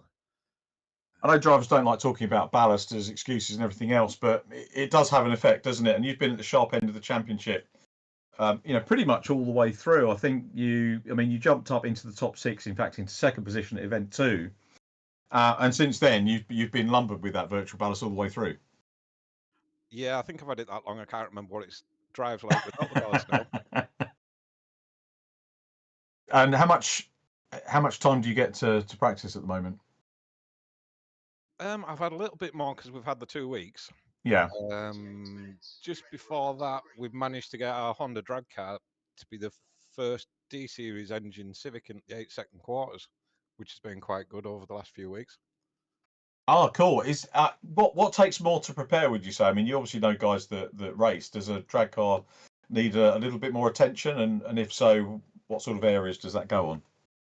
It needs a lot more attention for the amount of track time it gets. Yeah. We got 3 passes out the last engine, and we've split the block in half. Oh goodness! So that's an expensive sport as well, then. Yeah, it's rather expensive. It's still a little bit cheaper than sort of circuit racing, but for the amount of track time you get, it's extortionately expensive. And any chance that we'll get to see you on the tracks at any point? I hope so. We'll get some track days in. Would like to get my race license done and have a bit of a go, because I've got a bit of an itch for some competitive racing. So we'll have to see what the future holds, I think. Yeah, we'd definitely love to see you. And if that virtual world can make the bridge into the real world, then so much the better. You're always one of our quickest drivers on VRRC. Are you coming up for the next? We've got sports cars next. Will you be joining us for that one? Yeah, I think I'm going to try and make the next one and get back into it, because I've not been sim racing for a little while. So this is the first one back after a bit of a break, and I've really enjoyed it. We've enjoyed having you back. Well done on getting back onto the podium as well, and still P2 in the championship. So not a bad race, Andy Dorman. Well done. Yep, thanks a lot. Well done to Andy. We go on to our second interview of the evening, and a second place interview with Thomas Potter. Now, Tom Ingram was speculating that maybe your tyres were getting away from you in the closing stages. Was that the case, Thomas? Yeah, absolutely. I don't know what it is, but whatever I do with my setup, all the tires always seem to die before anyone else's. But it's still a second place, and I had the pace in the first 20 minutes to obviously take the lead where I actually had a move. But I think that move was a bit stupid. I just saw the gap, and that's the first thing I thought was to put my car on it. But I had to end up braking a bit too much, and he managed to keep around me outside. But the pace was definitely there, just the tires drop off. Have you done any? I know you don't like doing homework because I know we've spoken to you before in other series about shouldn't you be doing your homework instead of testing and you get other people to do it. But this is the kind of stage of the season where you probably start to think, oh, I should have done my maths homework or learnt a bit more about the maths. Are you doing the sums to work out where you can finish in the standings after race 2? To be honest, all I know is I can't win it, so I'm just gonna go for a win. So, Okay, I that was thinking means- about third place maybe and beating Andy Carroll because you pulled a few points back on Andy Carroll in that one. Well, if I can, then yeah, I'll go for it. But all I know is all I want is another podium minimum. But I know I can't win it because I've been super inconsistent throughout the championship, which is probably more my fault going for silly moves. But if I can get a podium in championship, that would be amazing. Just getting my way through the pack as fast as I can and trying to get a win. But hopefully the tires don't die. Well, fingers crossed for you. I mean, that's obviously one thing you can look at and talk to other drivers about and learn from for future events. I'll go back to that point you made about going making silly mistakes, and it is all about when you get to this stage, when you get to the last race coming up, and you suddenly realise and you look back and you reflect on the odd race that's maybe you've made a bad decision or a bad challenge. Does it come back to bite you? Does that sort of help you learn? Yeah, it definitely helps you learn loads. I mean, to be honest, I think it wouldn't be as bad making little mistakes if it was in like the touring car championship I also race in, because the grid's not a single make championship and the grid's not within a tenth of each other on pure Yeah. lap time. So one mistake and miss is not losing one place; it's losing about 5 or 6 places. That's probably the hardest point. But yeah, they definitely come and help. I mean, yeah, that's probably why I'm making more progress throughout this championship than I have probably in any other one so far. Well, that's good. And as I say, we've loved watching you progress as a driver with VRRC. And I made the call again that, when I joined up last year, you were getting your first wins from the front of the grid and reverse grid races, but now you're at the sharp end all the time. So you must be delighted with your progress. And obviously you'll be looking to do that in real world too. Yeah, absolutely. I mean, I couldn't do it with everyone behind me, and well, again, sorry, Tom, close your ears, but huge thanks to Phil over at Napa, and I hope Napa, and I hope your son enjoys the gift that we've sent out from the white hat he always wanted. Hopefully, he enjoys that one, and huge thanks to everyone in Napa and everyone on my car, especially Kate and U5 and Moser once again, and let's go get a podium, hopefully. Well, we'll see what you can do. Well done, mate, on all the thank yous. That's good stuff. Well done, Thomas, on P2. Going to flick over to our race winner. And congratulations. Well done, Thomas. And congratulations to Lewis Stannard. Not only on the win, I think we can probably call you, well, I have to say provisional champion. I was doing the maths. I don't know if you or your family have done the maths as well, but you pulled 10 points on Andy Dorman, I think, in the race. And further 6 points for fastest lap and pole. So barring any judicials and things, I think you're provisional champion. So congratulations on the win. And we'll confirm everything tomorrow via Mini. But how are you feeling? Yeah, it was a bit of a long race, to be honest. Start it was basically just me and Thomas. He was just there in my mirror. It was quite uncomfortable, so I was just matching his pace, just looking after the tires, making sure that there would still be grip left at the end of the race to pull a gap if I needed to. So yeah, to be honest, it was literally just consistent. I went for the fastest lap and I think I got it, and yeah, just a long race.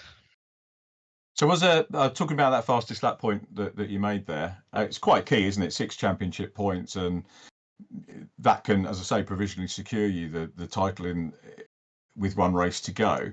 Was there that point in the race where you thought, yeah, I'm actually going to go for that now? And what's the switch in mentality when you're, I mean, there's the muscle memory and you're trying to do qualifying laps if you're not looking too much in your mirror. But is there a conscious change then in your driving style to get that fastest lap? Yeah, definitely. I think it's in my head. I think it's more easier for me to go for a quick lap than to back off, because I just want to go and just send every lap, but I know that I can't. So I think it's definitely, of course it's still hard because Yeah, Tom's behind me. He's matching my times. It was literally like, I think half a tenth was the gap from the fastest lap. yeah. So yeah, just smooth driving. You still don't want to kill the tires because it's easy to overheat the left front around here. So you're still pushing, but you're still, in the back of your head, just don't kill the tire because it's very hard to get that grip back. But yeah, definitely a very key 6 points. That's good. And very quickly, I just wanted to talk about a key point from the race was the battle with Tom, and he got in front of you, but you got him back. Talk us through that. Yeah, I know Tom well enough to, if he sees a gap, he's going to go for it. So you've just got to, what I did, just stay in the middle. I knew that it was going to go to the inside, so I just wanted to keep him as tight as he could. And then at the last second, just switch back over to the left to make the corner wider, and managed to carry more minimum speed than him to give me the outside, and that worked. So yeah, it was a lot harder than I thought it would be, but yeah, it was good Time. racing, respectful racing. Nice one, mate. Well, well done. Congratulations again. Enjoy race 2, and we'll possibly have a chat with you a little bit later on. We're coming up to the next race, so I'll go and let you get ready. All right, thank you. Thank you, Lewis. Very well done, mate. Absolutely top stuff. From our top 3 drivers there, starting off with Andy Dorman. Great to catch up with Andy again after a few weeks away from the podium interviews. Tom Potter second, and Lewis Stannard takes the win. So we go on to race 2, which is the top 10 finishing positions reverse. We're about to get going. Will Yapp on pole position with Andy Carroll alongside with the orange fronted car. It's going to be interesting to see what Andy can do from the front row of the grid. We've got Alex Solly on row 2. That's going to be interesting as well, with Will Clark on the outside of row 2. And away they go. It's Will Clark with Mackenzie Taylor battling it out for 4th place at the moment, and Mackenzie Taylor in the blue car on the inside. But as they go up towards Druids for the first time, it's Will Yapp that's got the lead. Andy Carroll looking around the outside. Carroll had his nose in front momentarily. Now they come through Druids, and it's the run down into Graham Hill Bend, and Carroll's got the line as they go through Graham Hill Bend and onto the Cooper Straight for the first time. And we probably want to have a little look back and see whether everyone survived. That's probably one of the best disciplined set of first 3 corners that we've had all series long, Tom. I would say very, very well behaved so far. But what we can't do is curse it, because what's going to come next, I can't help but feel there's going to be a little bit of chaos getting up here. They all seem to be tripping over each other. 4 cars into the GP loop is never usually way to end well, and there's a little bit of sideways. Oh my gosh, what is happening? I think they've all come straight from Hospo, having drunk too much wine. But they look like they've all got through it pretty well. I've no idea how they've all got through that unscathed. That is a miracle. It is. I think that's the most survivors we've had from the first 4 or 5 corners all campaign long. So very well done to everybody. The main thing is, of course, that we have a real world clerk of the course, Luke Calder, who gets involved in this with Rich Hayden, and he'll probably be having a sigh of relief as well, because I think the first laps can generate a fair amount of work for those guys to do. But it's Andy Carroll out front from Mackenzie Taylor, with Will Yapp battling for 3rd. Great to see Will up at the front. Alex Solly there as well. Harry Hickton in 5th. We're going to see Harry finally get a podium interview with Harry Hickton in this one, very possibly, as Harry dives to the inside here. Is he going to be able to get the position done? No, he can't quite do it. It's going to be a move. He's got a bit of momentum up the inside now into Druids. And it's going to be interesting to see how this pans out. It looks like he should get the move done. Yeah, he's got a move done, so he's definitely making some good progress on these first couple of laps. He's just going to try and make sure he doesn't work those tyres too hard, so he's got something to attack with moving forwards, because whilst Thomas and Lewis are a little bit further back, he's got a little bit of breathing room here to try and make some headway into trying to get the lead, whilst Andy Carroll is scampering off into the distance, nearly a second clear already.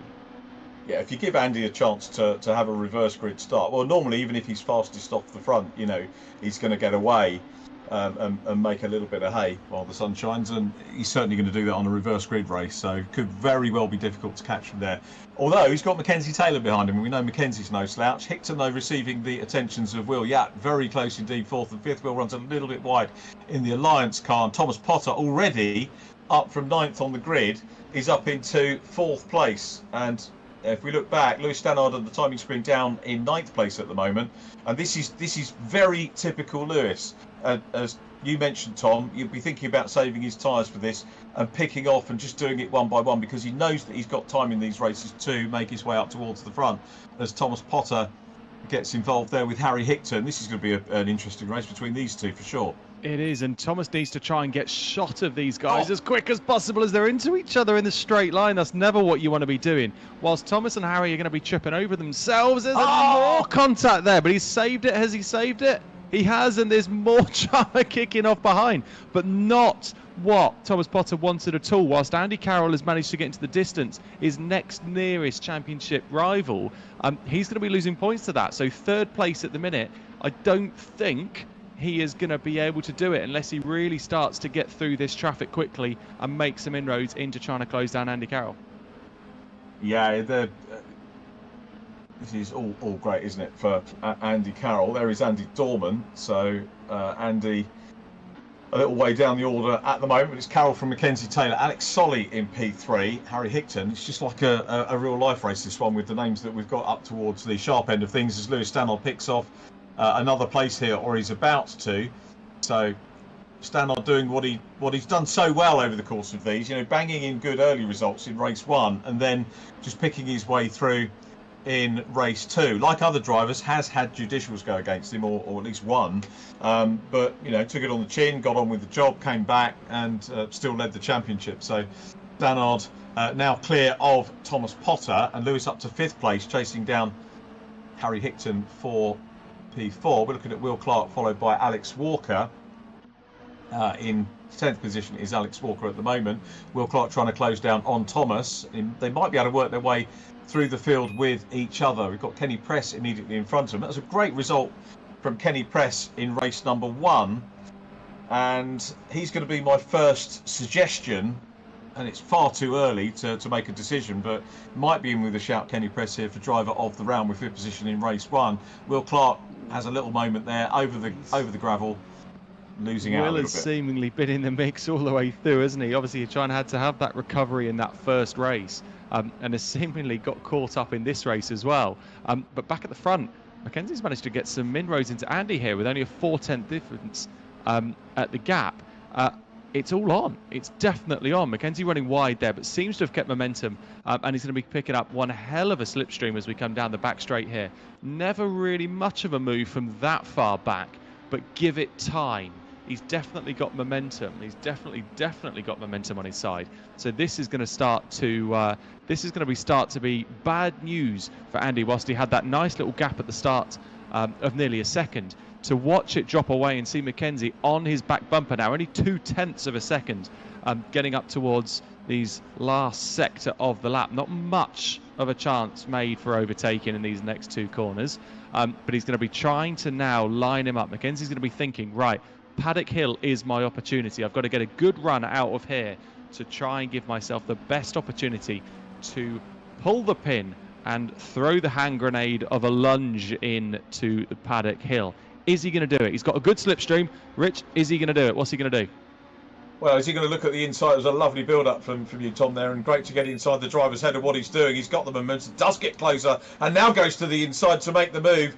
And Tom, you called that one absolutely perfectly. And it's Mackenzie Taylor with a little bit less ballast on the car. Well, no ballast on the car in actual fact. Remember that he's just past the 3rd place man in terms of the championship. Andy Carroll down to P2, but Andy will not give up. He'll try and fight back, as we saw Lewis Stannard do on the lead in the previous race. So this again is a lead battle. We've got Harry Hickton running a little bit wide there on the exit of Graham Hill Bend, still in 3rd place. Alex Solly 4th from Lewis Stannard 5th. Kenny Press in 6th position. And yeah, you called that so well. You just must know this track so well. It's one of those things you can start to see it building. Mackenzie played an absolute blinder there. He didn't go for the big dive on the brakes, but prioritised the exit. And I think Andy probably went in a little bit deep to try and second guess what he was doing, thinking that he was going to try and sling one down the inside going into Paddock Hill. So almost double bluffed him and managed to get the old switcheroo going up towards Druids, and is already in the first half of the lap been able to pull out a little bit of breathing room. I wonder here if Andy is going to be thinking, well, actually my nearest challenger down in 6th place is Thomas Potter. Wonder if I'm almost better just to try and settle for points whilst I'm carrying the ballast and try to secure 3rd place in the championship if I can. Yeah, that might be a good mindset to have. We'd certainly love either of these drivers to bag the win. Mackenzie Taylor perhaps a little bit more so because we haven't seen him on the top step so far. And he's been deserving of it. But I'll tell you what, I don't think he's going to get an easy one because Andy Carroll, there's no way he's going to let a win disappear. He's still trying to close up. And bear in mind the extra weight that he has on the car to deal with. It's going to be a tall order for him to try and close in. Harry Hickton, we need to keep an eye on that gap as well, back in 3rd. Again, it would be great to catch up with Harry in that P3. Lewis Stannard still in 5th, down behind Alex Solly as they go down and onto Cooper Straight once again. And just a little bit too much curve there maybe for Andy Carroll in P2. That makes life a little bit easier for Mackenzie Taylor. We'll look back a little bit further and get into Alex Walker. So there is Alex getting stuck in. We've got Will Clark immediately in front of him. So Will, great qualifying, was really out of luck in that first race in the early stages and wound up much further back. We've got Chris McKenzie up ahead of them as well. Chris into the top 10 again. I hope we see some of these drivers come back and race in some of our other virtual championships. There will be at some point, we're hoping, maybe, you never know, to do another mini championship. And keep your eyes on the socials that Mini do so well, and we'll keep you abreast of that. If you want to be notified about the upcoming championships, virtual or otherwise, get in touch with RHEA, that's RHEA, at minichallenge.co.uk. We can get in touch with us at VRRC and we'll put you in touch if you want any news about the Real World Championship or any possible upcoming esports championships. But some great racing going on here, Tom. Definitely so. And I know you and I were talking about our terrible mathematics skills earlier on, but I wouldn't mind trying to have a look at a bit of a championship going on at the minute, because whilst Andy Dorman is right down is sort of right down in 14th, and whilst Andy Carroll is having quite a good run at it, there's only a handful of points between them in the points. So it'll be interesting to see if we do actually get a bit of a change around in that championship as well. Whilst we see Will Clark managing to pull an absolute diver-rooney going into Paddock Hill, seems to be making quite a good recovery forwards now and trying to get a little bit of clean air ahead that he can drive into and hopefully have a little bit of a cleaner run in this race, which I'm sure he'd be thrilled to get. Yeah, you see, the point you make about maths is really good. And I've got to be honest that, you know, I've dissed my old school, you know, and said that I'm rubbish at maths. Mini-wise, championship-wise, we have a person called Matt Salisbury who looks after the mathematics side and stat man. The stat, and he's absolutely brilliant. The last couple of seasons with Drop Scores, we've kind of done it independently, or I do it separately when the racing isn't on. I don't have spare capacity that we were talking about earlier on, generally when races are on, to deal with Drop Scores. I have a pretty good idea of what's going on, but I usually manage to get my thoughts going into a race rubber stamped by Matt, as Chris McKenzie looks to close up here on Will Yap in 10th place. Oh, there's going to be contact there for a minute. McKenzie there as well, using the momentum as well. He managed to get great momentum there. Managed to pull a bit of a sneaky one whilst he was left napping, and a bit of a poor exit from there, but they're still side by side, and there could be a little switch back as he's got a little bit too close, unfortunately, there, and probably hasn't lost a little bit of momentum as he gets on the flashes to let him know that let's work together, or hold on, I'm going for the move. Sometimes the flashes can mean multiple of things. No one really knows what they mean, but it's just a fun button to press sometimes, just to flash your opponent. Yeah, it's does it ever work? No, probably not. Never works. But you can use some of that spare capacity to do it. But it's good fun and it looks cool, and that's the main thing. Yeah, it gives the commentator something to talk about, doesn't it? Back with Lewis Stannard, he's having a go at Alex Solly now, so Stannard would love to wrap up the championship campaign with a podium, and he's got to get past Alex Solly and then try and close in on Harry Hickton if he needs to do that. This has gone quite quick, Tom. We're already with 17 minutes left, so very nearly at half distance on this one, and Lewis will probably know the two things that he will know is, one, that, provisionally champion. Secondly, he'll know that if he causes any issues, that could cost him points-wise. So he won't want to do anything stupid, but he would like a podium probably. Managed risk is definitely what needs to be taken on and in Lewis's brain at this point. What do you need to do? What are you going to achieve by getting yourself caught up in drama? Not a lot, but equally, as a driver, you always want to win, don't you? So there's always a second guess that you want to think, well, I probably shouldn't be here, but at the same time, why else are we driving around in circles here on a Tuesday evening? Let's have some fun. He does currently have the fastest lap by quite a chunk, so he does at least have a handful of points in the bag at that point. He has now got the inside across the line going up into Paddock Hill. That is a fairly clean cut move, no drama there. And whilst he's got fastest lap, he should now be able to drive into the gap and start making some inroads into trying to catch Harry Hickton. Just got to make sure he doesn't wear his tyres out before he gets there. Yeah, that's going to be the key thing, isn't it? We saw Thomas maybe mullering his a little bit in that first race. Oh, that's not the way to save your tyres. I would say that's probably not the best way, and in doing so has come now straight back under attack. So all of the hard work that's just gone in has all been now undone, unfortunately, as he gets roughed up onto the GP circuit. So he will look at that as a, what did I do wrong there? Why did I do that? I had enough clean space. But he is straight back on the attack. A great move. I wonder if Thomas Potter's car is slightly hobbled from the contact that he had earlier on. It didn't look to be the quickest thing in a straight line there. So I wonder if he's nursing a little bit of damage, but certainly doesn't seem to be changing the way he's racing, his racing mentality. He still seems to be sticking on down the inside there.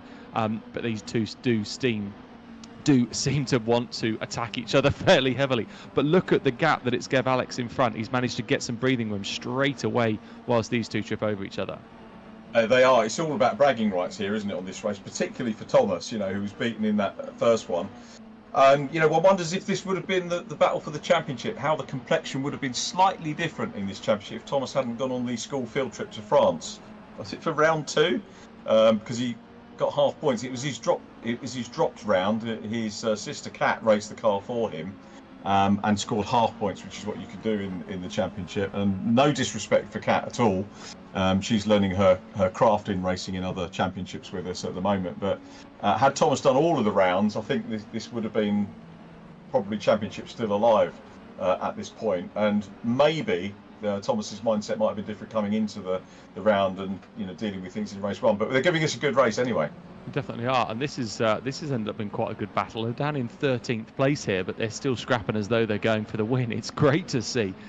Andy Dorman, after his dramas at the start of the race, seems to be making quite good progress through. He's up into 13th place and is on the attack now to try and take 12th and try and get a handful of points, which will be great for his championship.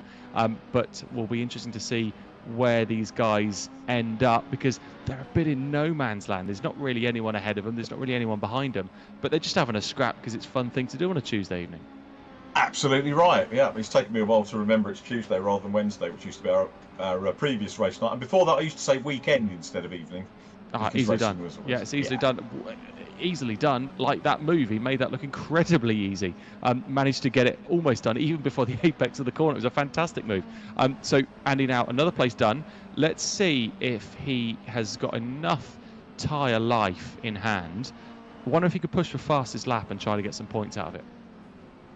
That would be key, wouldn't it? That's what he needs to be thinking about championship-wise, to try and get that P2 in the championship. As we go back to Lewis Stannard and Thomas Potter, still very much at it. So it's is it pot and kettle here? Can we? I don't want to give Stannard the name of kettle really, but you know, we've got teapots, and we'll think of a much better nickname for Lewis, and we'll get his buy into it as well. And his family's everyone needs a good nickname, whatever it might be. They do. Tingram's worked for you, isn't it? I mean, it worked marvellously. Yeah, definitely. Was that an accidental brand as well? It's just I think that was an accidental Lawrence Tomlinson thing. Yeah. It was Yorkshire, wasn't it? Yeah, it was Yorkshire. Tingram's. I'm guessing that Lawrence was commentating with me on Supercup when you were in it. He was indeed. Yeah, that's exactly where it started. So it's as much your fault. It's as much your fault as it is Lawrence's fault. It's all your fault. It's LNT that did it. It was great working with him. I really loved working with Lawrence, and I always enjoy a catch up with him. Just a shame we don't have Ginetta on the token package anymore. Agreed. But there we Yeah, go. definitely agreed. But yeah, good stuff between these two. And yeah, I think a nickname's got to sort of evolve and sort of be natural, really, as yours did. And that's really worked well, hasn't it?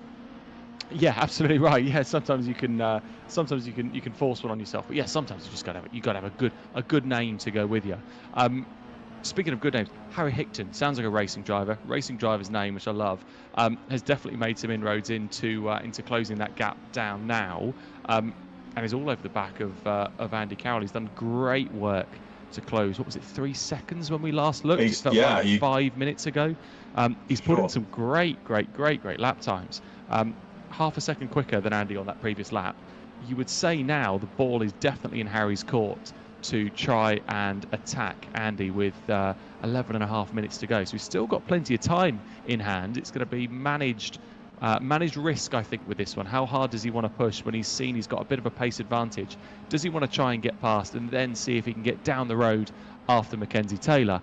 Or does he just want to have a battle with Andy until the end?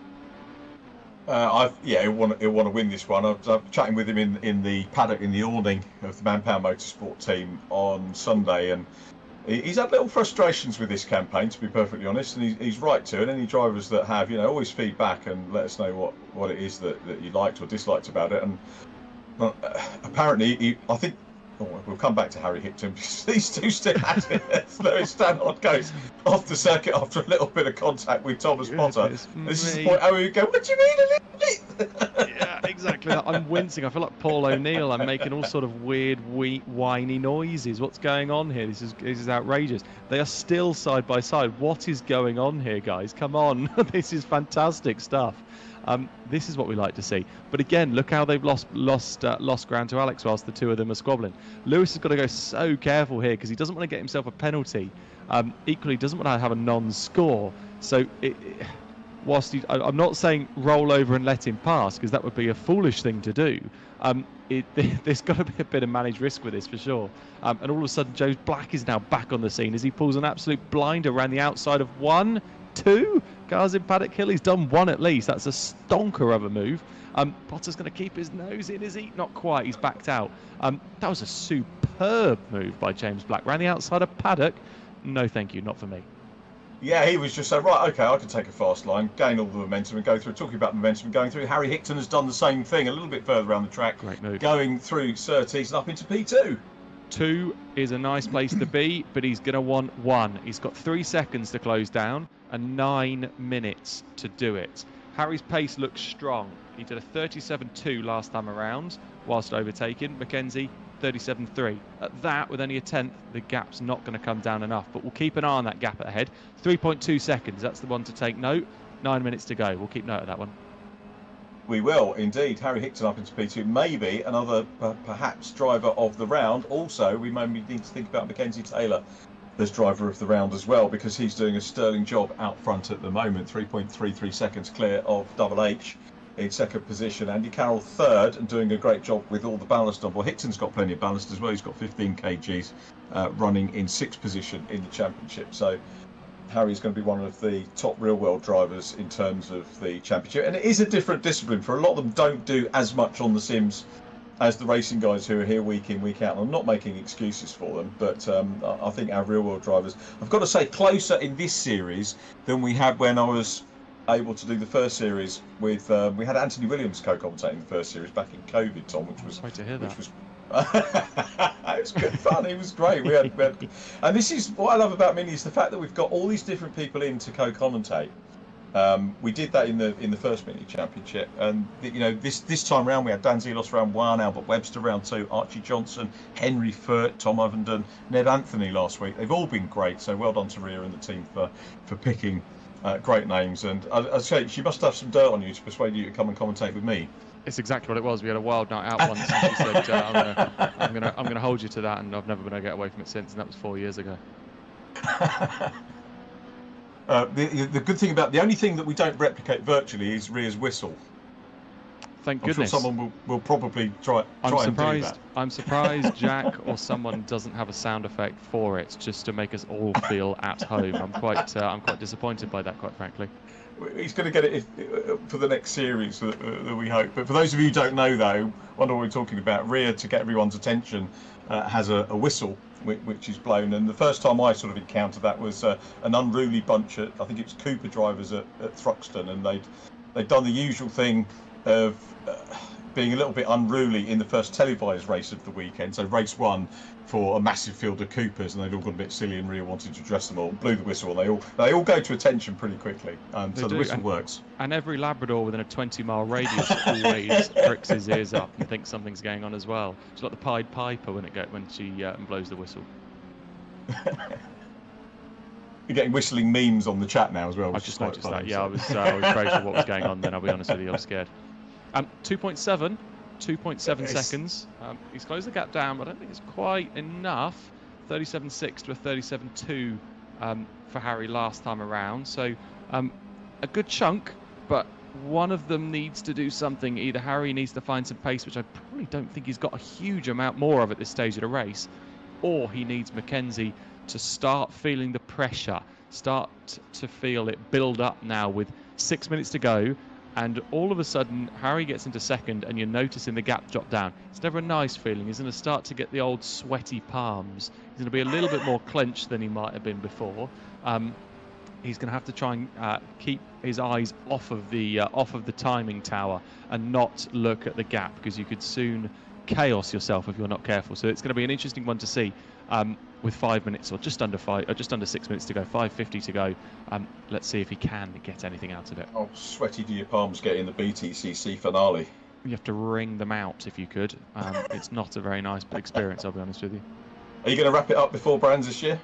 Or does Mr. Gow not allow that? I'm going to try my very best to do so, but it never seems to go that easily. There always seems to be some amount of chaos. I was convinced that Knock Hill was going to be my chaos round, but we managed to avoid that one. So hopefully I'm not kicking the can of chaos down the line, and it's going to come and spring a nasty surprise on me at some point. But at the minute, it's going rather well. So more of the same at the next few, please. It's just such a great championship, though, isn't it? It's marvellous. Yeah, it really, really is. And this is interesting now to look at. So look at the perspective from Harry now. He's got 5 minutes to go, 2.6 seconds. What was the last lap time? 10th fast the last lap. You can smell him. He's almost driving through his tyre smoke. He's driving really, really well, is Harry. He's really prioritising these exits, keeping it clean, keeping it neat. He is a 10th faster in Sector 1. The gap will come down a little bit more, 2.6 seconds now, 4.5 minutes to go. It's going to be close if he can do it. He's got to keep pushing. He's got to be doing quali lap after quali lap to try and close this gap down. And he's doing a very, very good job of it. But at the same time, I think Mackenzie is responding. He's nearly a 10th up on his previous best. So Mackenzie might be trying to pull the pin as well here. So we're going to see some fast laps into the end. I saw a little bit of dust kicking up there as well. So they're both pushing. These are full quali laps with tyres at the end of their life, drivers at the end of their life, palms that are now going to be having pints of water pouring off of them. It's going to be tense, and I hope we can see a close finish. I hope we're going to see one too. Mackenzie Taylor doesn't want a close finish. The people in front never do. So make their way past the somewhat ancient now grandstands and hospitality buildings at Brands Hatch. Palmer will thank me for that one, won't he? But here we come back. I think it's about time. He's making enough money now to refresh that, surely.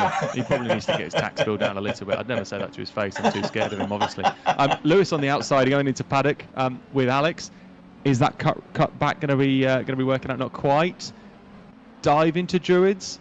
I don't think so. He's going to try and get him on the exit. I wonder if he's trying to line a move up into Surtees here. He looks like he's trying to prioritise the exits a little bit. Not quite got the run out of Druids that he wanted to, down towards Graham Hill. He needs a good run out of here if he's going to do a slingshot into Surtees. Because as we've seen, there's not huge amounts of opportunities into the two fast right-handers out the back. So if he's going to pull a pin, he needs to do it now. No. So he's going to have to think about either getting a good run out of here and try to get a bit of a slipstream and be brave. We know Lewis doesn't seem to lack any bravery, which is awesome to see. How much of a defence is Alex going to put up, knowing that Lewis doesn't want to take big risk? It's going to be interesting to see. Not enough this time around.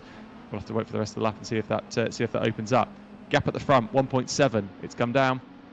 It has. Well, job to know, as ever, the director's job is very, very difficult, isn't it? And Jack Olivert's doing a good job of showing us what he needs to show. And at the moment, he's picked this one out rather well, because Lewis Stannard is having a go again at Alex Solly as they head down in towards Sterling's, and he's going to have a look at the outside hit. No, he isn't. He's going to just get back in and think about that run that Tom Ingram was describing earlier on, about trying to get the momentum down through Clearways, Clark Curve onto Bradham Straight, and maybe having a go, perhaps, down into paddock one way or the other. Let's see what Lewis Stannard can do.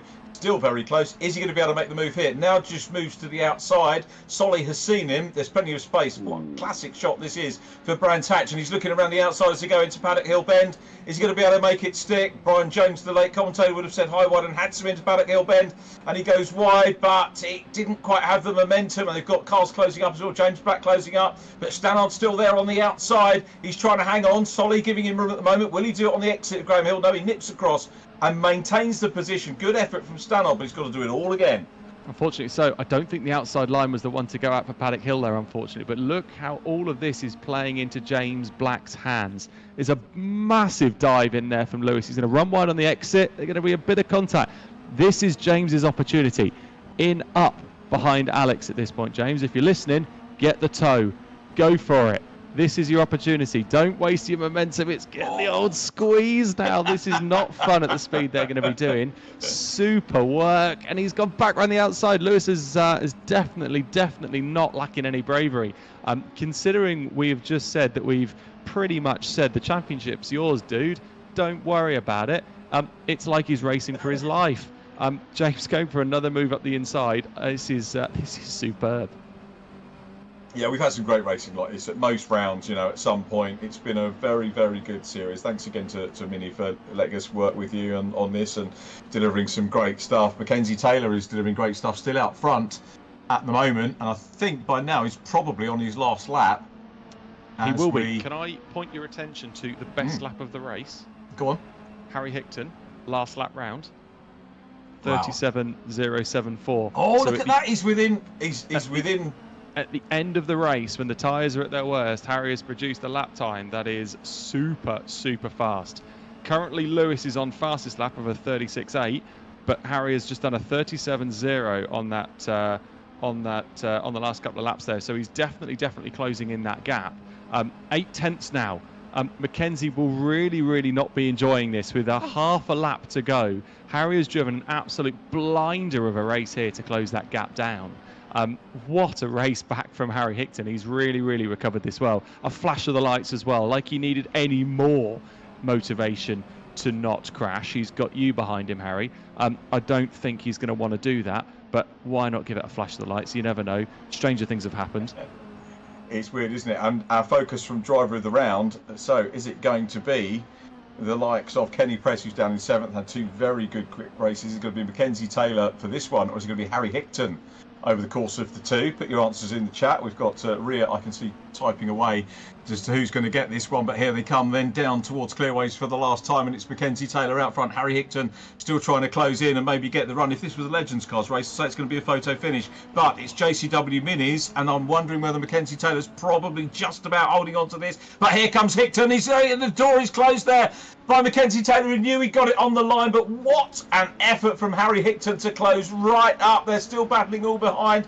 James Black, Kenny Press and company, all still in the mix. Alex Solly, Lewis Stannard in 4th position here as they go across the line. There's a little bit more contact between the pair of them, and it's Lewis Stannard that takes that 4th position from Alex Solly. James Black 6th, Kenny Press in 7th place. Will Clark comes across the line in 8th, so Will had a very good recovery.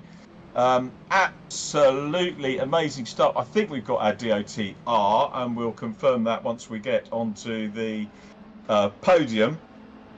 Yep, looks like we've got some agreement, so we'll keep you on tenterhooks for that. But Tom, what an absolute pleasure to get to work with you on this, and thanks for your fantastic input, and I hope you've enjoyed it, and more importantly, I hope we can get you back again at some point. I've had great fun. I've got sweaty palms just watching that. I think it was absolutely fantastic. I felt like I could almost hear Harry shouting in, trying to get a last little bit out of the car. A great race. Thank you very much for having me on. It's been huge amounts of fun. Thanks for having to listen to my dull voice on a Tuesday evening when you've got far more enthusiastic people to listen to. So thank you very much for having me, and hopefully I'll see you again soon.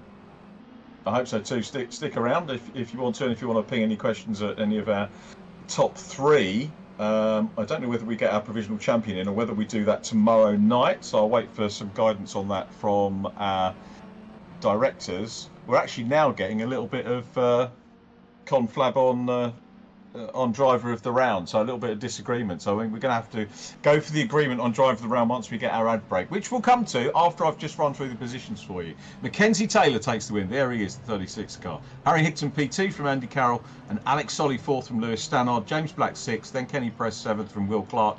Alex Walker 9th from Andy Dorman. Chris McKenzie in 11th from Zach Hancock. Haven't spoken about Zach much. Apologies, Zach. Please come back, do another series, and we'll try and do a focus interview with you. Same with Kevin and Will Yap. Kevin Yap 13th, Will Yap 14th. And that completes our runners. And we'll have a word with our podium drivers that are lined up on the grid, ready to do our end of season chat in just a moment.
Podium interviews. Wow.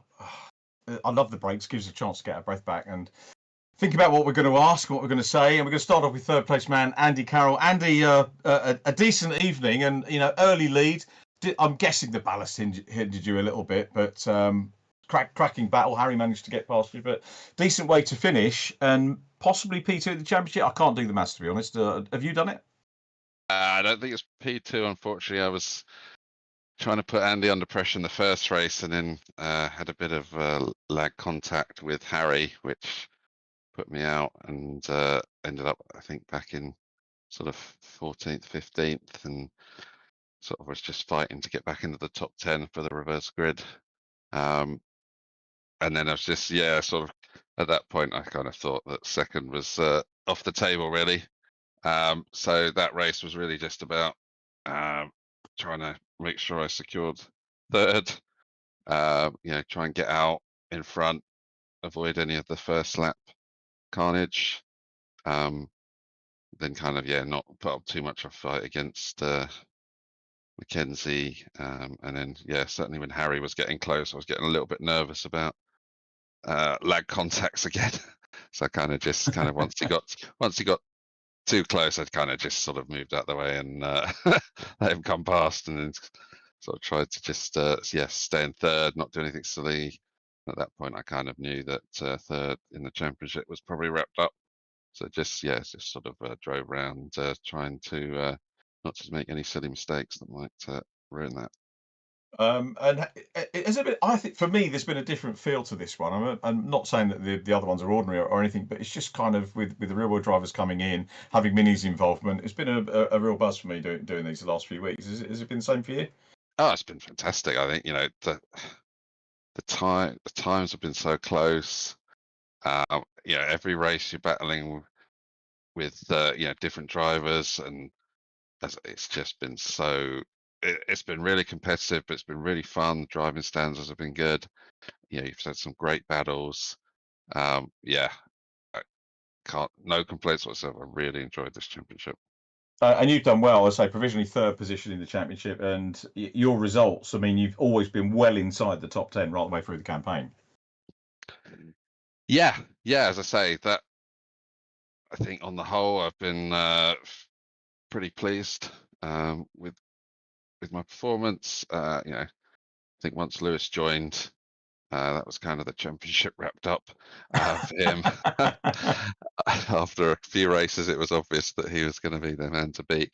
So yeah, it's been really competitive. Harry was unfortunate. I think last time out he had some technical issues that meant that he couldn't score many points at Thruxton. So that kind of I think he would have been in third if he hadn't have had that. But yeah, you can only do what you can do, and yeah, really pleased to be top three. And as I say, it's just been a really strong, competitive, but fun championship. Nice one. Thanks, Andy. Very well done on the great driving that one and through the series. And always a pleasure to watch and chat to you as well in these. And look forward to catching up with you in a later VRRC championship. Cheers, Rich. So that's Andy Carroll. We're going to move on to P2. What a driving that one. So many questions I want to ask. You'll probably be here all night doing the interviews. I won't be. You'll be pleased to know. But well done. Second position, Harry Hickton. Harry, also giving you driver of the round, mate. So congratulations on that. How are you? Yeah, I'm all right, thank you. That was it was tough. I didn't do very much practice. And I did no laps practice on the medium, so I think we could all tell that over the 2 races, my medium tyre pace and race pace as a whole just got better. So I kind of regret not doing some medium practice now, because then I would have maybe had a bit of a better chance in that last race. But yeah, it was good. Inevitably, the question, I'm a rubbish journalist anyway, but be even more rubbish if I didn't ask you about the weekend. And how did things end up with yourself and Nathan after Croft, after Knockhill? Yeah, it's all good. I mean, it happens, doesn't it? It's racing. Most drivers have done it to someone else, or they've made a mistake and someone else has been on the end of it. I've done it to people before, and it's a terrible feeling, because not only do you ruin your own race, you ruin someone else's, and then yeah, it's all good. I mean, stuff like that happens. That's racing, and then I think the saving grace for me is that it was the live TV race, and everyone saw everything, and then I think from what I want people to see that sort of work was done. Yeah, I mean, we saw that you'd had the pace all weekend, so great for you on your step up to JCWs, and for Manpower Motorsport as well. They got 2 quick drivers with you and Charlie, and it will come, won't it, that win? Yeah, I hope so. I think, I mean, this year we've been it's been quite hard, because it's all been so new to all of us, all my mechanics and everyone. Yeah. And I think every single round we've got quicker, and I've got more comfortable, and the cars felt even better. And I think even over the last weekend, every single time I went out on track, the car felt better again and again and again. And I just feel more and more comfortable every time I go out. So yeah, when I got into the lead of that one on Sunday afternoon, I felt pretty comfortable. Not too comfortable, but I felt like I could finish that way, but it just was meant to be. No, but this evening was a cracking drive. Did you think you could get that gap down? I mean, it was very nearly a win. I mean, another lap probably would have been, and that's an old cliche, isn't it, in racing? But yeah, how did you feel? I mean, I'm guessing the focus was there, wasn't it, to try and catch Mackenzie at front? Yeah, I mean, me and Mackenzie were quite close in the first race earlier on, and I figured out where I'm quicker, where he might be quicker, and how we can race. So I was sort of got my head down and knew I could catch him. And I think, yeah, just a few laps to go. You were quite quick, and then just last 2 or 3 laps, I think you made a few mistakes, which helped me come in, and I think I just got quicker and quicker as well as I understood it a bit more. Yeah, maybe one more lap, and I would have been even closer, or I would have got past. But yeah, oh well. But yeah, I'm happy with the second place, to be honest. I think you should be, and thanks for giving us a great drive and great entertainment, mate, and well done on that P2 and on driver of the round as well. Oh, thank you, Richard. Thanks for the chat, Harry. Look forward to catching up with you next time that we see you. It's Silverstone, isn't it? Next time with the JCW. So look forward to seeing you there. Harry Hickton, second position and driver of the round. Let's go on to our race winner, and it's a first race win in the championship. We've done some podium interviews before.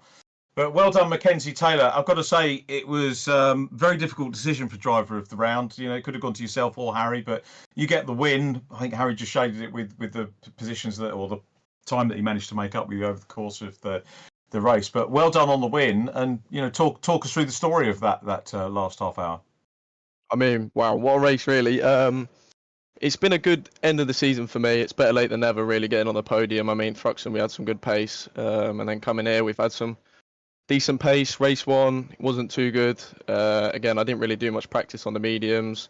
So I was still learning the way. Took a few things from race 1 into race 2. And it's gone to show that, you know, I've improved on the pace. So the last few laps were definitely a bit nervy.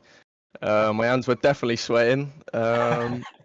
I do think if there was one more lap, Harry would have definitely got me. But yeah, he was right. I think on like the second or third last lap, I made a few mistakes, but that was just down to a bit of the front left tyre was absolutely roasting. So yeah. Right.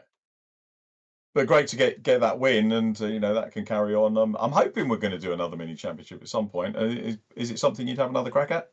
Oh yeah, most definitely.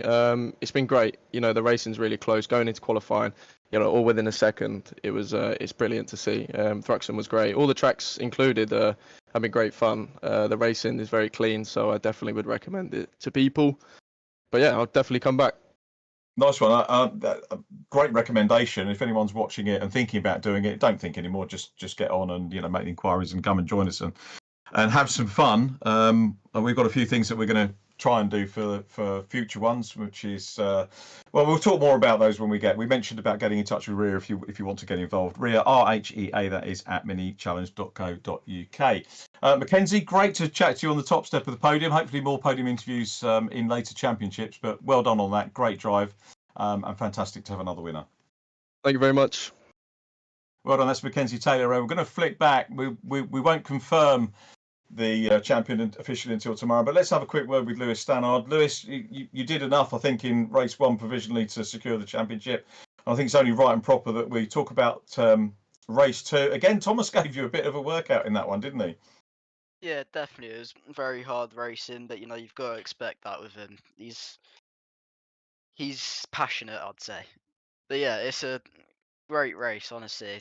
The results might not have been, you know, right at the top, but for the actual racing and the just in general having fun, definitely my favourite race of the season, 100%. Oh, that's great to hear. And can you cast your mind back and just refresh my memory? I can't remember why you didn't do round 1. Was it you were away, or was it a late decision to enter the championship? No, I was just a bit stupid and forgot to sign up. But yeah, I was That's meant really to honest of you, sign mate. up a couple weeks before round 1, but Yeah. yeah, it was a little bit too late. And then I think a couple of days after round 1, Rich messaged me saying that there's a couple positions open, and literally within 10 minutes I was straight in. So yeah, definitely wasn't ideal. Definitely put the pressure on that a little bit more, but yeah, I'm happy to walk away with it. Hopefully, fingers crossed. We're very happy that you took part, and you know, many congratulations on a great campaign, Lewis, and look forward to. We haven't even met up yet. I've managed to meet a lot of the other drivers over the course of the season who, you know, very kindly come up and introduce themselves on touring car or club weekends, which is great. And I look forward to meeting up with you and your family at some point in the near future, and watching you embark on your car career. And you probably heard from the commentary, Tom Ingram's doesn't want to race you. That's probably the best compliment I've ever got in my life. It's a massive compliment for me. I can't wait to see you racing with the likes of Tom, you know, either on the package or wherever. I think you two could end up as great friends and rivals, and it's going to be exciting to watch your progress up the ranks, and I hope you do get to make that progress. So we'll wrap things up there in terms of the drivers. So well done again to Lewis Stannard. Well done, Lewis. We'll catch up with you soon. Thank you. I also just want to say thank you to RHEA, to you, to Tom for commentating. You know, to do that in front of my idol is definitely something I didn't expect at the start of this championship. So I just want to thank everyone, all the broadcast team behind the scenes, everyone. Just thank you so much for putting a great championship on. Thanks, Lewis. That's very kind of you. And to say we couldn't do it without you guys on track, and you know, that's 100% the truth. So Lewis Stannard there signing off, our new champion. We'll confirm it tomorrow on the official channels. Probably tomorrow. We've got a touring car round to look forward to tomorrow. Before we wrap things up further, though, we've got I think Rich Hayden wants to say a few words. So Rich, who runs VRRC and puts all this together. Rich, over to you. Oh, look at that! There's my car on screen, even though I didn't race. Yeah, thank you, thank you, Richard. Yeah, I just wanted to say thank you to Mini, Ria, and everybody at Mini Challenge for allowing us to put this together for you. So it's been a great honour and really enjoyed it. Obviously, thank you to yourself and Steve Allen and Jack for standing in to do the broadcast while Steve's on holiday. Big thank you for Tom Ingram. What a legend for co-commentary. Who knew he had that in him as well? So thank you very much, Tom. And thanks to all our entrants for racing in the championship. It's been really entertaining. So thanks to everybody. Yeah, thanks, Rich. Yeah, and as I say, thanks to Mini. Always enjoy being around the Mini paddock. The organisers and the drivers just absolutely top notch as they were away in Scotland. And when you get a great paddock and you visit a great place like Scotland, the further north you go, I've got to say, the better the welcome is.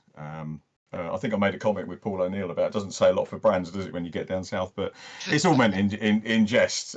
We love being at Brands, but it just makes the travelling more special, which is great. Thanks, Rich, and thanks, Minnie. I think we've got another panel to go up, which will talk about our upcoming championship, GT World Sprint League, our next one. You never know, we might get some more real world drivers joining us. If we don't on track, we will certainly have in the comms box. As you know, we've been making it our business at VRRC to get some real world drivers involved in the commentary. I know that Rich has been talking to another ex-touring car driver, we probably should say, about some commentary. And we've got drivers from all other sporting arenas looking at coming in and joining us. And it's a great opportunity to catch up and find out a little bit more about what motivates them, as well as getting their thoughts on the racing that we have. That schedule kicks off on the 9th of September with our round at Spa, as we mentioned earlier on. We've got the touring car head-to-head, which continues next week. I think we've got another couple of rounds of the touring car head-to-head. Can't even put my teeth in and say that. We've got Scott Woodwis and Becky Aparicio looking after the commentary duties on that one, and I'll be watching to see how the race unfolds. But that's it from us for the VRRC official Mini Challenge UK Championship, which is run through from the 1st of July to this evening. Massive thank you to, as I say, Mini for a great set of co-commentators all the way through, and how marvellous it was to have the current British Touring Car Championship leader and, of course, ex-champion Tom Ingram. Is he going to get it again this year? I can't have favourites, but if he wraps it up at Brands Hatch GP, what a nice synergy there will be with what we've done here today. Thanks ever so much, Tom. Thanks to Jack Oliphant for sorting out the buttons and everything this evening. Super job. Well, that's it. I won't keep you waiting any longer. We'll just say thanks very much for joining us. Be nice to each other. We'll see you soon.